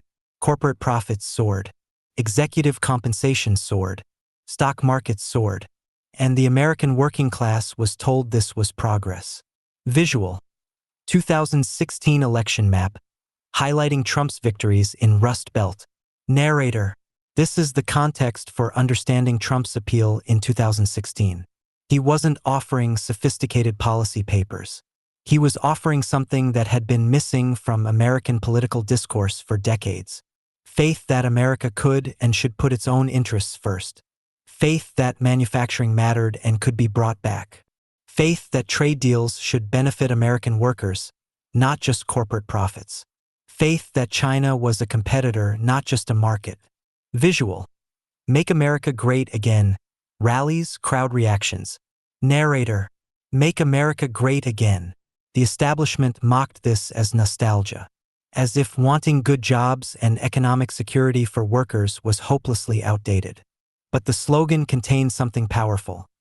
The assumption that America had been great, could be great again, and was worth fighting to make great.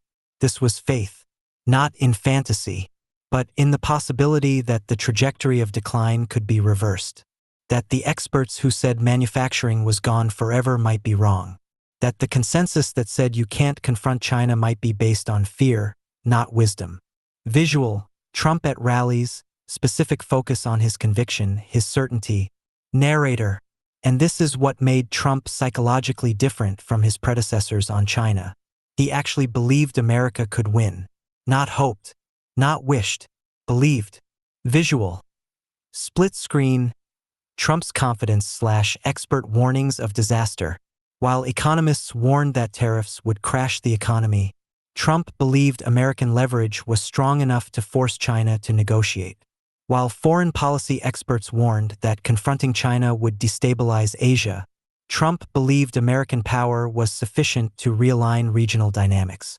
While business leaders warned that decoupling was impossible, Trump believed American ingenuity and allied cooperation could rebuild supply chains. Visual. Return to David and Goliath confrontation. Narrator. This is exactly the quality that David displayed. Every rational observer told him fighting Goliath was suicide. His own brothers mocked him. King Saul tried to dissuade him, then tried to armor him for conventional warfare. But David had absolute conviction. The Lord who delivered me from the paw of the lion and the paw of the bear will deliver me from the hand of this Philistine. Visual. Modern parallels. Trump ignoring expert consensus. Narrator. Trump. Every expert told him confronting China would fail. His own party establishment opposed his trade policies. Business leaders warned of economic catastrophe. Visual. Compilation of warnings from 2017 to 2018. The Peterson Institute. Trump's trade war will cost the U.S. economy. The Wall Street Journal editorial board. The Trump tariff tax. The Chamber of Commerce. Tariffs are taxes on American consumers. Senator Ben Sasse. This is dumb. Europe, Canada, and Mexico are not China. Narrator. But Trump had a different calculation based on different assumptions. Assumption 1. America's market access is more valuable than anything China offers in return. If this is true, then America has fundamental leverage. China needs to sell to American consumers more than America needs to buy from Chinese manufacturers. Visual. Statistics showing Chinese export dependence on U.S. market. Assumption 2. China's technological advancement depends on access to American innovation.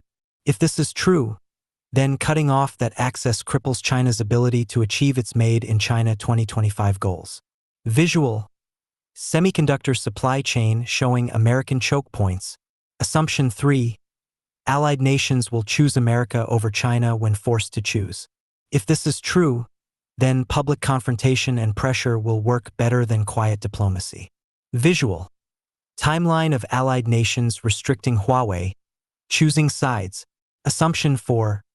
American manufacturing can be reshored if the incentives change. If this is true, then tariffs aren't just punitive, they're corrective, changing the economic calculation that led to outsourcing. Visual. Manufacturing returning to U.S., Mexico, allied nations. Assumption 5. Short-term economic pain is acceptable if it secures long-term strategic advantage. If this is true, then stock market volatility and consumer price increases are costs worth bearing. Visual. Stock market charts showing volatility during trade war, then recovery. Narrator. Now here's what's crucial. Trump didn't know these assumptions were correct.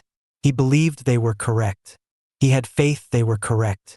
Just as David didn't know his stone would hit Goliath's forehead. He believed it would. This is the nature of faith in the face of giants. You act on conviction before you have certainty. Because if you wait for certainty against a giant, you'll wait forever. The giant's entire strategy is to make you too afraid to act. Visual. Return to biblical scene. David's declaration to Goliath. Narrator.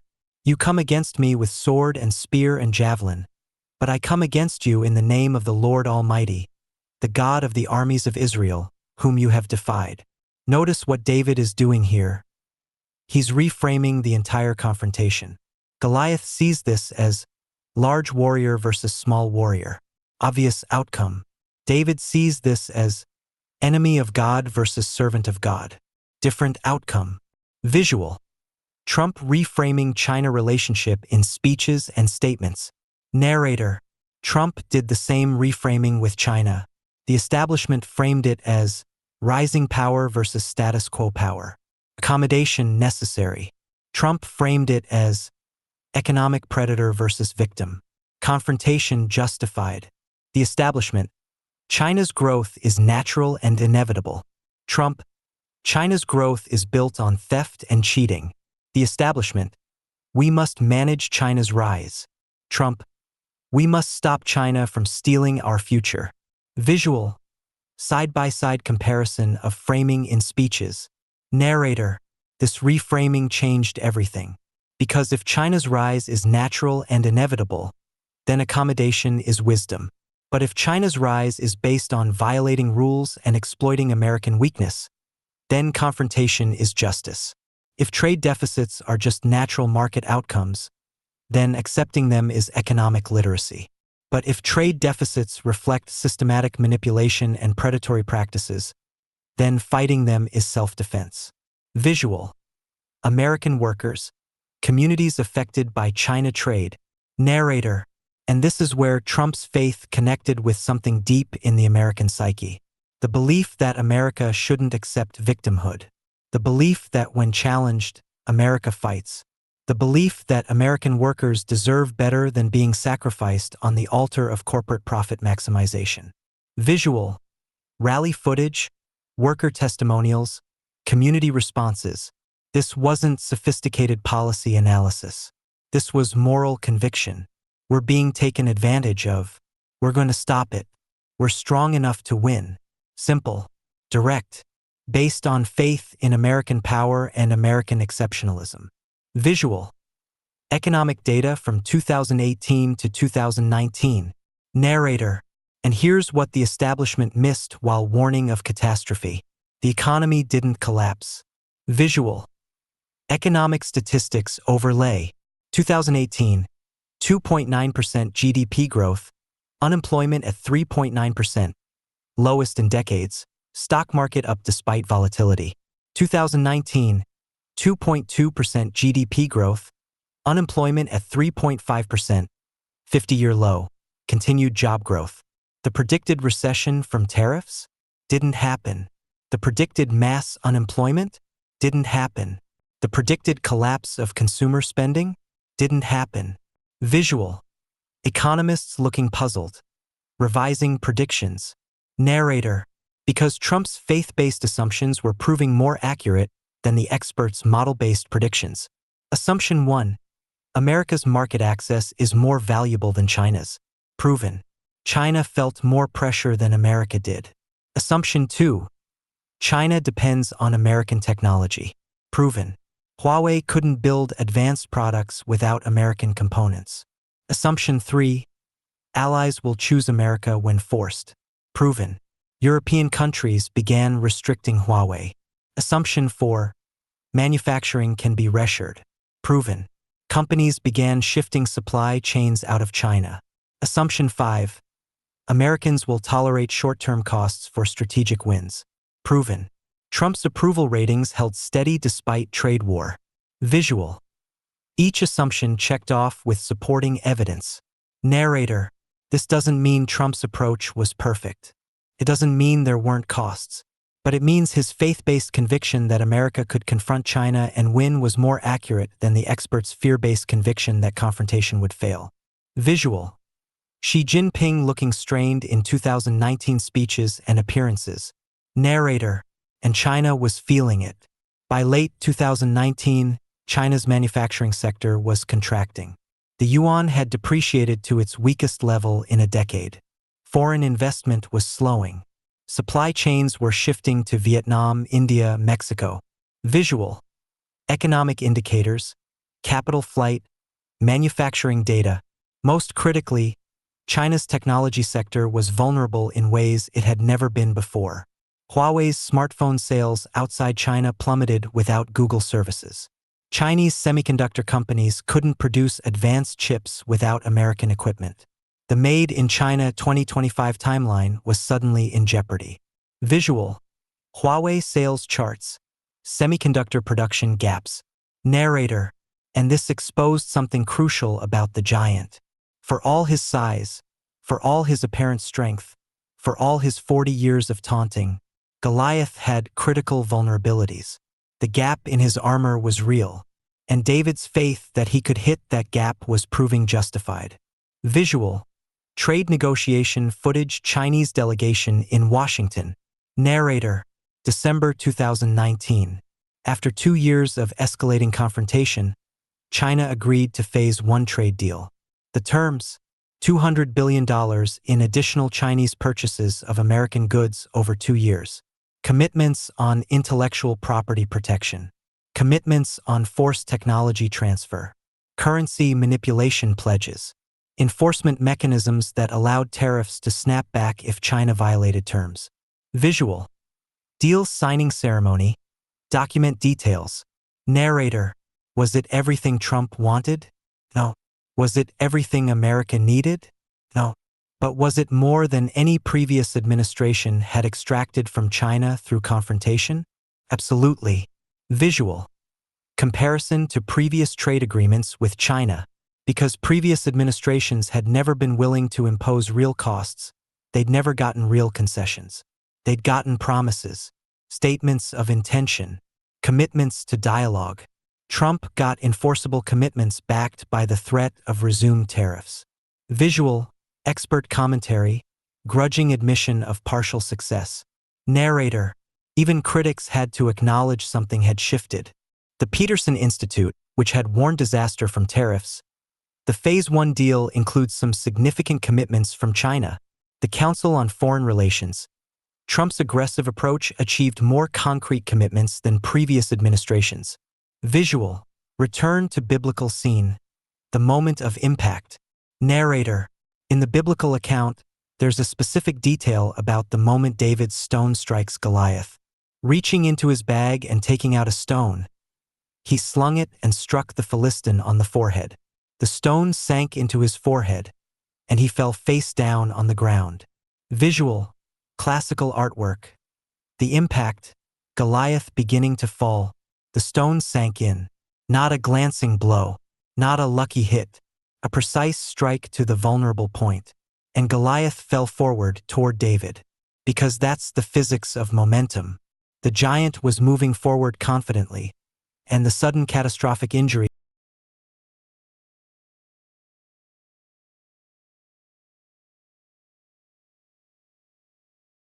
caused him to fall in the direction he was moving.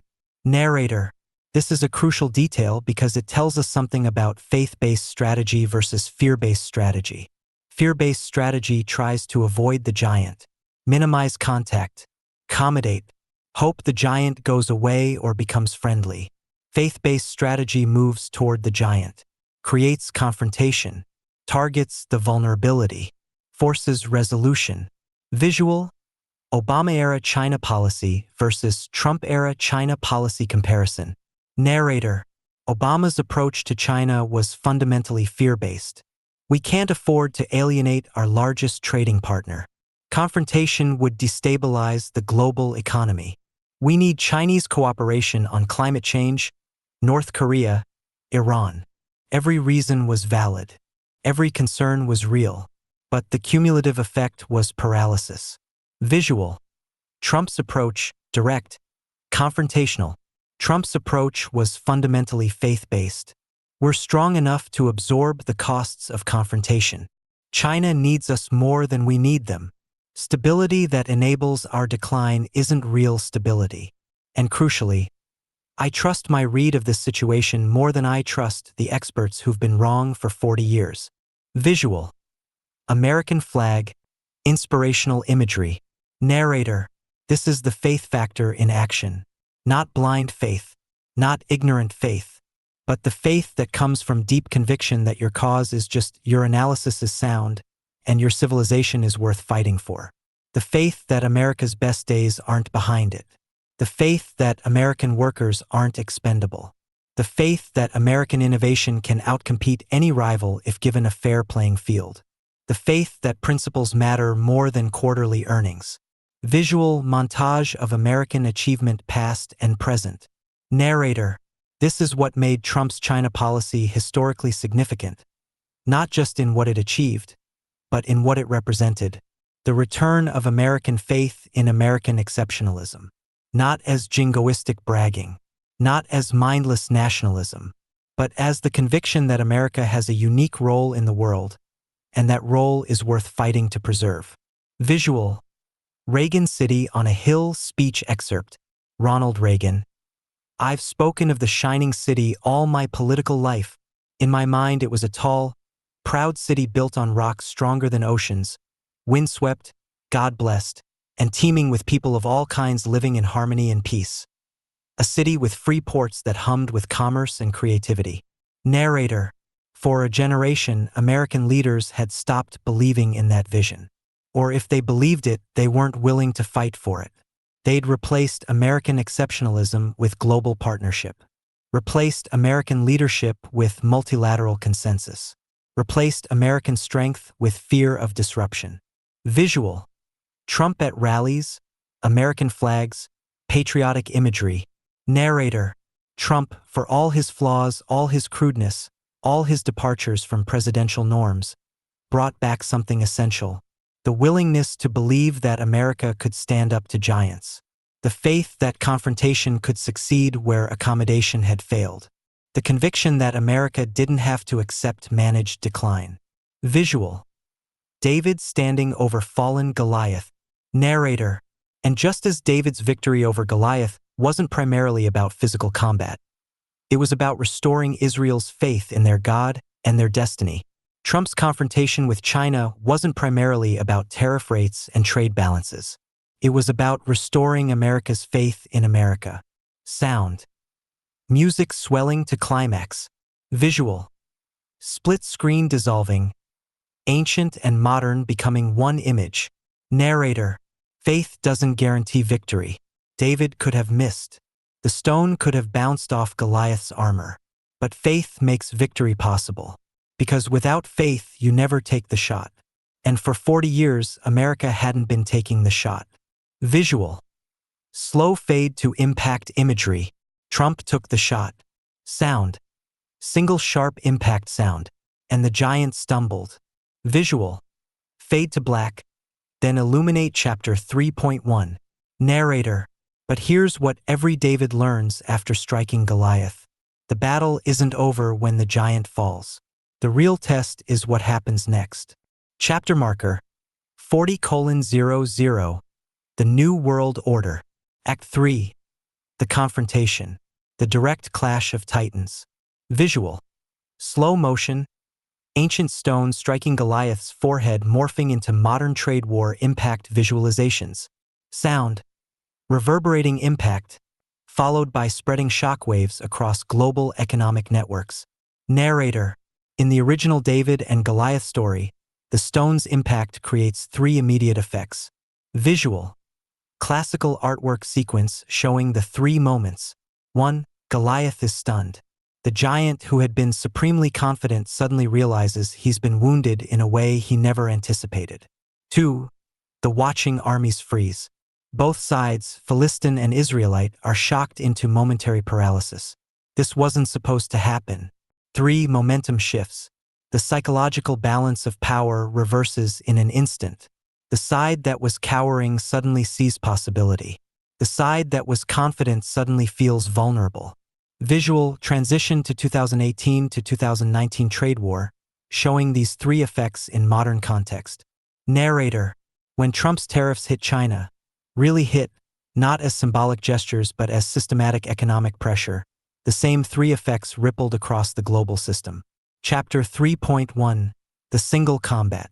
Visual: ancient artwork of champion combat, then morphing to modern US-China confrontation imagery. Narrator: champion warfare in the ancient world had a specific logic. Why should thousands die in a general battle when the outcome could be decided by the strongest warrior from each side? Visual: opposing armies on hillsides, champions in valley. But here's what made it psychologically devastating for the losing side. Your entire nation had placed its confidence in your champion. Your champion represented not just physical strength, but divine favor, national character, military prowess. When your champion fell, it meant all of that was wrong. Your gods were weaker. Your strength was illusory. Your confidence was misplaced. Visual: modern great power competition US and China as 21st century champions. Narrator: in 2018 to 2019, the world witnessed the first real champion combat between great powers in the 21st century. Not with militaries, that would be catastrophic in the nuclear age, but with economics, technology, trade, influence. And crucially, it was bilateral, direct, one-on-one. Visual: US and China flags, trade statistics, economic indicators. Narrator: this was revolutionary because for decades, international competition had been multilateral, institutionalized, mediated through organizations like the WTO, IMF, World Bank. Conflicts were supposed to be resolved through multilateral negotiations, international arbitration, gradual diplomatic pressure, coalition building, patient engagement. Visual: WTO, UN, international summits. Trump rejected all of it. He insisted on bilateral negotiation, direct confrontation, immediate pressure. The establishment was horrified. You can't conduct great power competition this way. It's too unpredictable, too dangerous, too crude. Visual. Expert commentary warning against bilateral confrontation. Narrator. But Trump understood something the establishment had forgotten. Multilateral processes favor the status quo. They're designed for stability, not change. If you want to actually alter the power dynamic, you need direct confrontation that forces resolution. Visual. Chess analogy, multilateral as committee deciding moves versus bilateral as direct chess match. This is like the difference between a chess match decided by two players versus one decided by committees advising each player. The committee approach is more sophisticated, more considered, more careful. But the direct match forces decisive moments. Visual. April 2018. First high-level trade negotiations. Narrator. April 2018. Chinese Vice Premier Liu He led a delegation to Washington. The offers China made were revealing. Increase American imports, but no specific commitments. Address intellectual property concerns, but no enforcement mechanisms. Reduce trade barriers, but maintain state subsidy. Reduce trade barriers, but maintain state subsidies. Continue dialogue, always continue dialogue. Visual. Negotiation footage, official statements. These were classic Goliath responses. Make promises that sound significant but lack enforcement. Offer dialogue to buy time. Give just enough to make confrontation seem unnecessary. Trump's response. Rejected. Tariffs increased. Visual. May 2018. Additional tariffs announced. Narrator. This shocked China's negotiating team. In every previous negotiation with American administrations, promises of future action had been sufficient. Promise to work on IP protection. Check. Promise to open markets gradually. Check. Promise to reduce subsidies eventually. Check. Then return home, continue problematic practices, and negotiate again when America complained. Visual. History of failed China agreements, promises versus reality. The pattern had worked for decades because American administrations prioritized stability and relationship management over actual change. Trump prioritized actual change and was willing to accept instability as leverage. Visual. June-July 2018 tariffs escalating. Narrator. June 15th. $50 billion in tariffs announced. July 6th. $34 billion in tariffs take effect. August 23rd. Additional $16 billion in tariffs. September 24th. $200 billion in tariffs at 10%, scheduled to rise to 25%. Visual. Each announcement with market reaction. Chinese response. China retaliated at each step. Tariffs on American soybeans, aircraft, automobiles. Targeting Trump's political base. Expecting American farmers, manufacturers, and voters to pressure Trump to back down. Visual. Chinese state media confident predictions of Trump's political collapse. Narrator. Global Times, July 2018. Trump will face growing pressure from American businesses and farmers. His trade war cannot last. People's Daily, August 2018. American consumers will reject tariffs when prices rise. Trump's political future depends on backing down. This was classic Goliath psychology. I can absorb more pain than you can. My size gives me endurance. You'll quit before I will. Visual. But then showing American economic resilience. Growth continuing, unemployment dropping. Narrator. Except the American economy kept growing. Third quarter 2018. 3.4% GDP growth. Fourth quarter 2018. 2.5% GDP growth. Unemployment hit 3.7%, lowest since 1969. Visual. Stock market despite volatility. Overall upward. Stock market had volatility but ended 2018 near record highs. The predicted catastrophe wasn't materializing for America. Visual. Meanwhile, Chinese economic indicators weakening, but China's economy was slowing, manufacturing PMI declining. Shanghai Composite down 25% for the year. Yuan depreciating to weakest level in a decade. Capital outflows accelerating. Visual. Chinese factory workers. Economic stress indicators. Narrator. This was the stone hitting the forehead. Not a knockout, but a stunning impact that changed calculations. For 40 years, China had operated on the assumption that America wouldn't sustain economic confrontation because American voters wouldn't tolerate it. Visual. American resilience. Trump rallies with strong support despite trade war. But Trump's political support held firm. His approval ratings stayed stable around 42 to 45%. His base remained loyal. American farmers, despite tariff impacts, said they'd stick with Trump. Visual. Farmer interviews. He's finally standing up to China. We'll take the hit. This was David's faith producing unexpected strength. The American people were willing to endure short-term pain if they believed it was achieving long-term strategic correction. Visual. December 2018 G20 Summit. Trump-Xi meeting. Narrator. December 1, 2018. G20 Summit in Buenos Aires. Trump and Xi met for dinner. The meeting lasted 2.5 hours. Result. 90-day pause in tariff increases while negotiations continued. Visual. Official photos, statements from both sides. Chinese state media present. This is victory. Wisdom and restraint prevail. American media presented it as uncertain. Temporary truce. Unclear if sustainable. But look at what actually happened. Visual. Analysis of the agreement terms.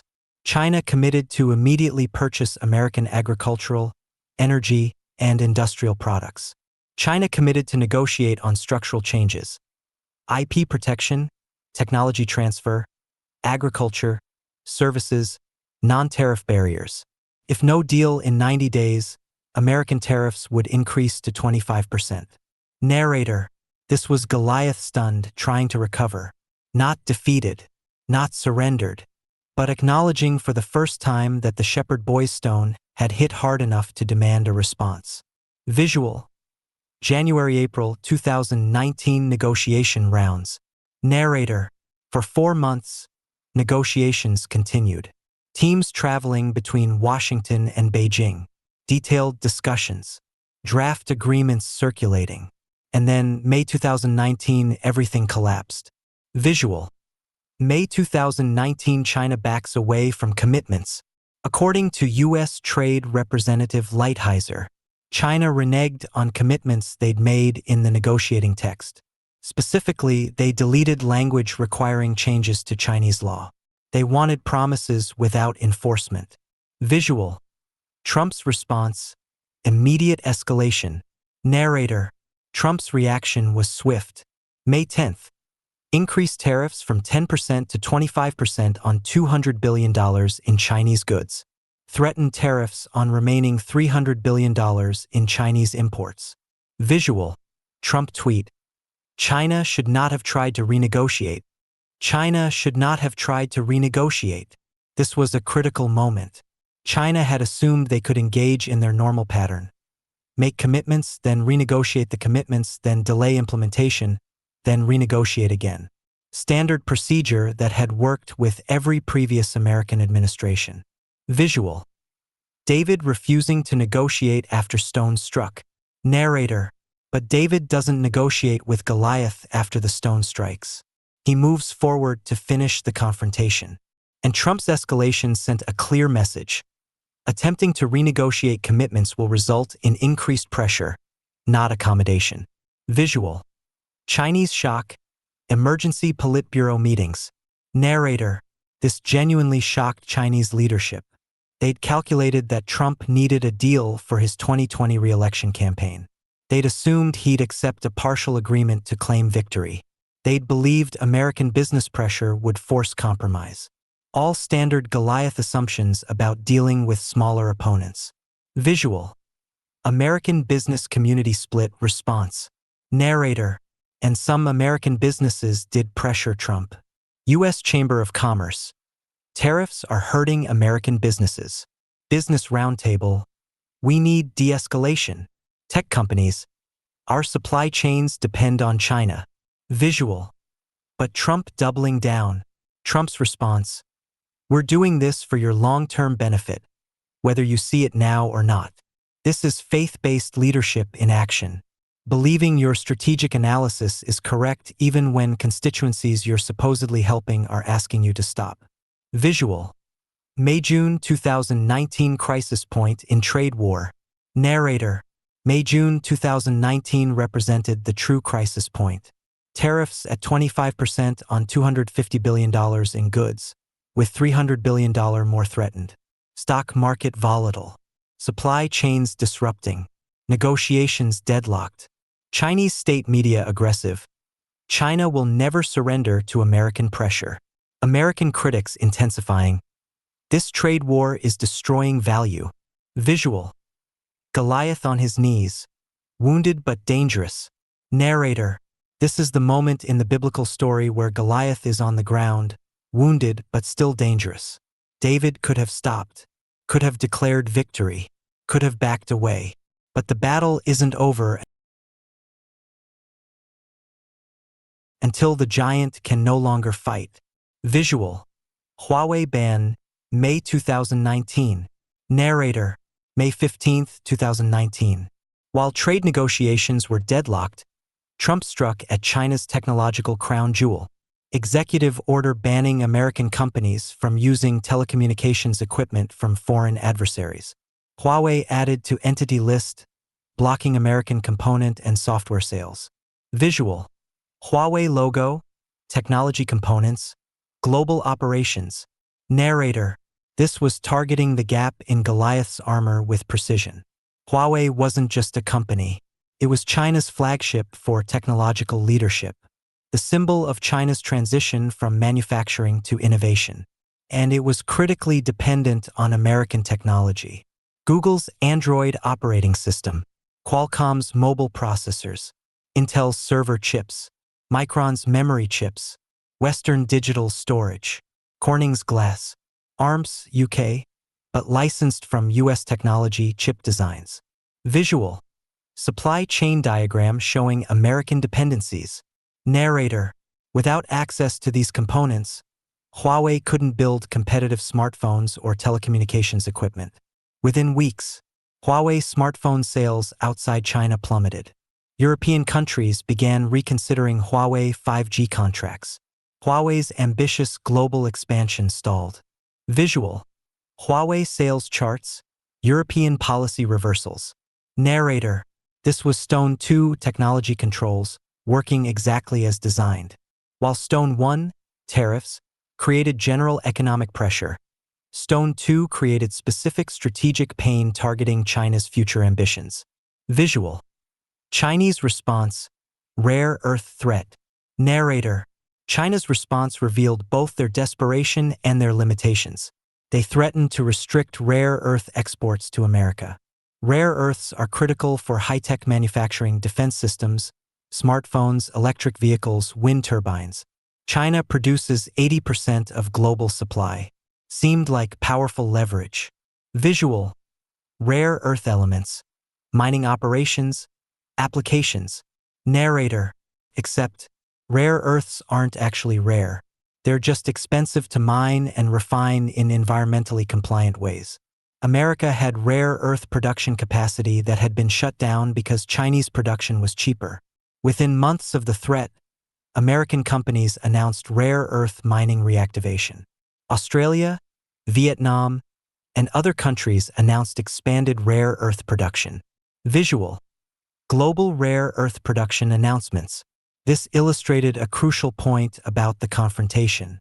China's leverage was primarily based on monopolizing supply chains that existed elsewhere but had been outsourced to China for cost reasons. When push came to shove, those supply chains could be rebuilt. It would cost more. It would take time. But it was possible. Visual, June 2019 G20 2019 G20 Summit in Osaka. Narrator, June 29, 2019. G20 Summit in Osaka, Japan. Trump and Xi met again. Agreed to resume trade negotiations. Trump agreed not to impose new tariffs on the remaining $300 billion in Chinese goods.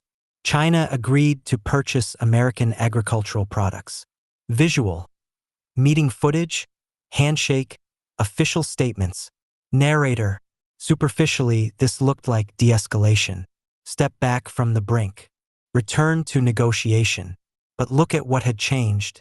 Before Osaka, China insisted they would never negotiate under pressure. After Osaka, they were negotiating under sustained maximum pressure.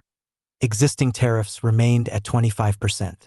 Before Osaka, China dismissed American demands for structural reform as interference. After Osaka, they were discussing enforcement mechanisms for structural commitments. Before Osaka, China was confident time was on their side. After Osaka, they were racing to reach a deal before more damage occurred. Visual, comparison of negotiating positions before and after. Narrator, this is what happens when the stone hits. Goliath doesn't admit defeat. Giants never do that. But Goliath's confidence cracks. His assumptions prove wrong. His calculations change. And the army watching from the hillside, in this case the watching world, begins to recalculate everything.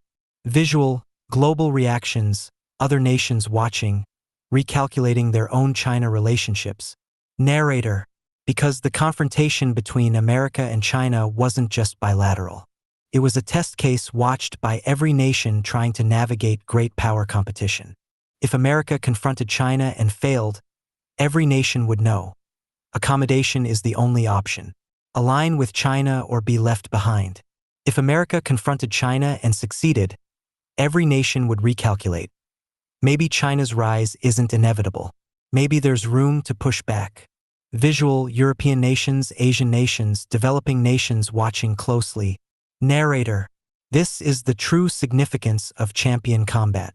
The watching army's morale depends on their champion's performance. When your champion is winning, you feel confident. When your champion is wounded, you feel vulnerable. And when the enemy's champion proves stronger than expected, you question everything. Sound. Transition to more contemplative music. Visual, fade to imagery of global realignment. Narrator, the stone had struck.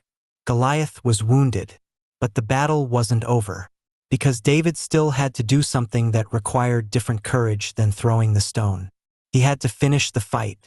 Visual, fade to chapter 3.2. Chapter 3.2, the stone flies. Visual, slow motion trajectory of stone through air, morphing into trade war timeline visualization. Sound, whistling trajectory sound building to impact. Visual, stone striking Goliath's forehead. Giant falling forward, armies frozen in shock. Narrator, when the trajectory changed, when faith met reality and proved stronger than fear. January 15, 2020.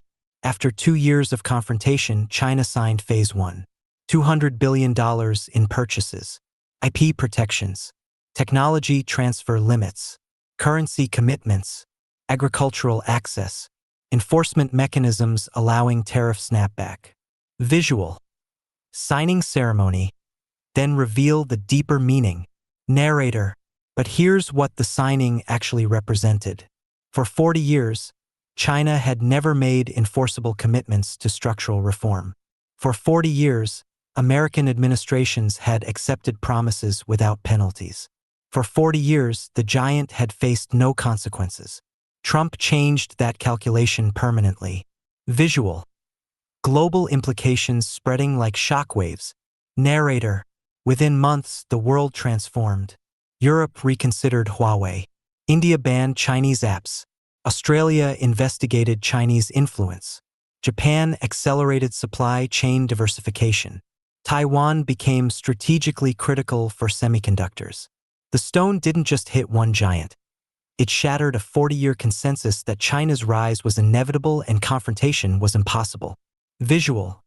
David standing over fallen Goliath, then armies beginning to move. Narrator. In 1 Samuel, after Goliath falls, the Bible records, when the Philistines saw that their hero was dead, they turned and ran. The giant's fall caused systemic collapse of enemy confidence. Visual. Modern parallels, nations realigning, decoupling beginning, China's vulnerabilities exposed. Narrator. Trump's confrontation with China didn't defeat China. Giants don't die from single stones in the modern world. But it shattered the myth of China's invincibility. It proved confrontation could succeed where accommodation had failed. It demonstrated that faith in American strength wasn't nostalgia. It was strategic wisdom. And most importantly, it restored something America had lost: the belief that giants can be challenged. The conviction that principles matter more than short-term stability. The faith that America's best chapters aren't behind us, they're still being written. Visual. American flag, inspirational imagery, then fade to modern challenges ahead. Narrator. Because here's the truth about David and Goliath stories. They're never really about the giant. They're about whether we have the courage to pick up our stones, whether we have the faith to confront what terrifies us, whether we believe our cause is worth fighting for. Sound. Single drum beat, then silence. Narrator. The question isn't whether more giants will emerge. They always do. The question is whether we'll produce more Davids, whether we'll choose faith over fear, whether we'll fight. Visual. Fade to black, then single light illuminating words. This day the Lord will deliver you into my hands. David before facing Goliath. Trade wars are good and easy to win. Trump before facing China. Sometimes faith proves wiser than expertise. Sometimes courage defeats size. Sometimes the shepherd boy wins. Visual. Final fade. End.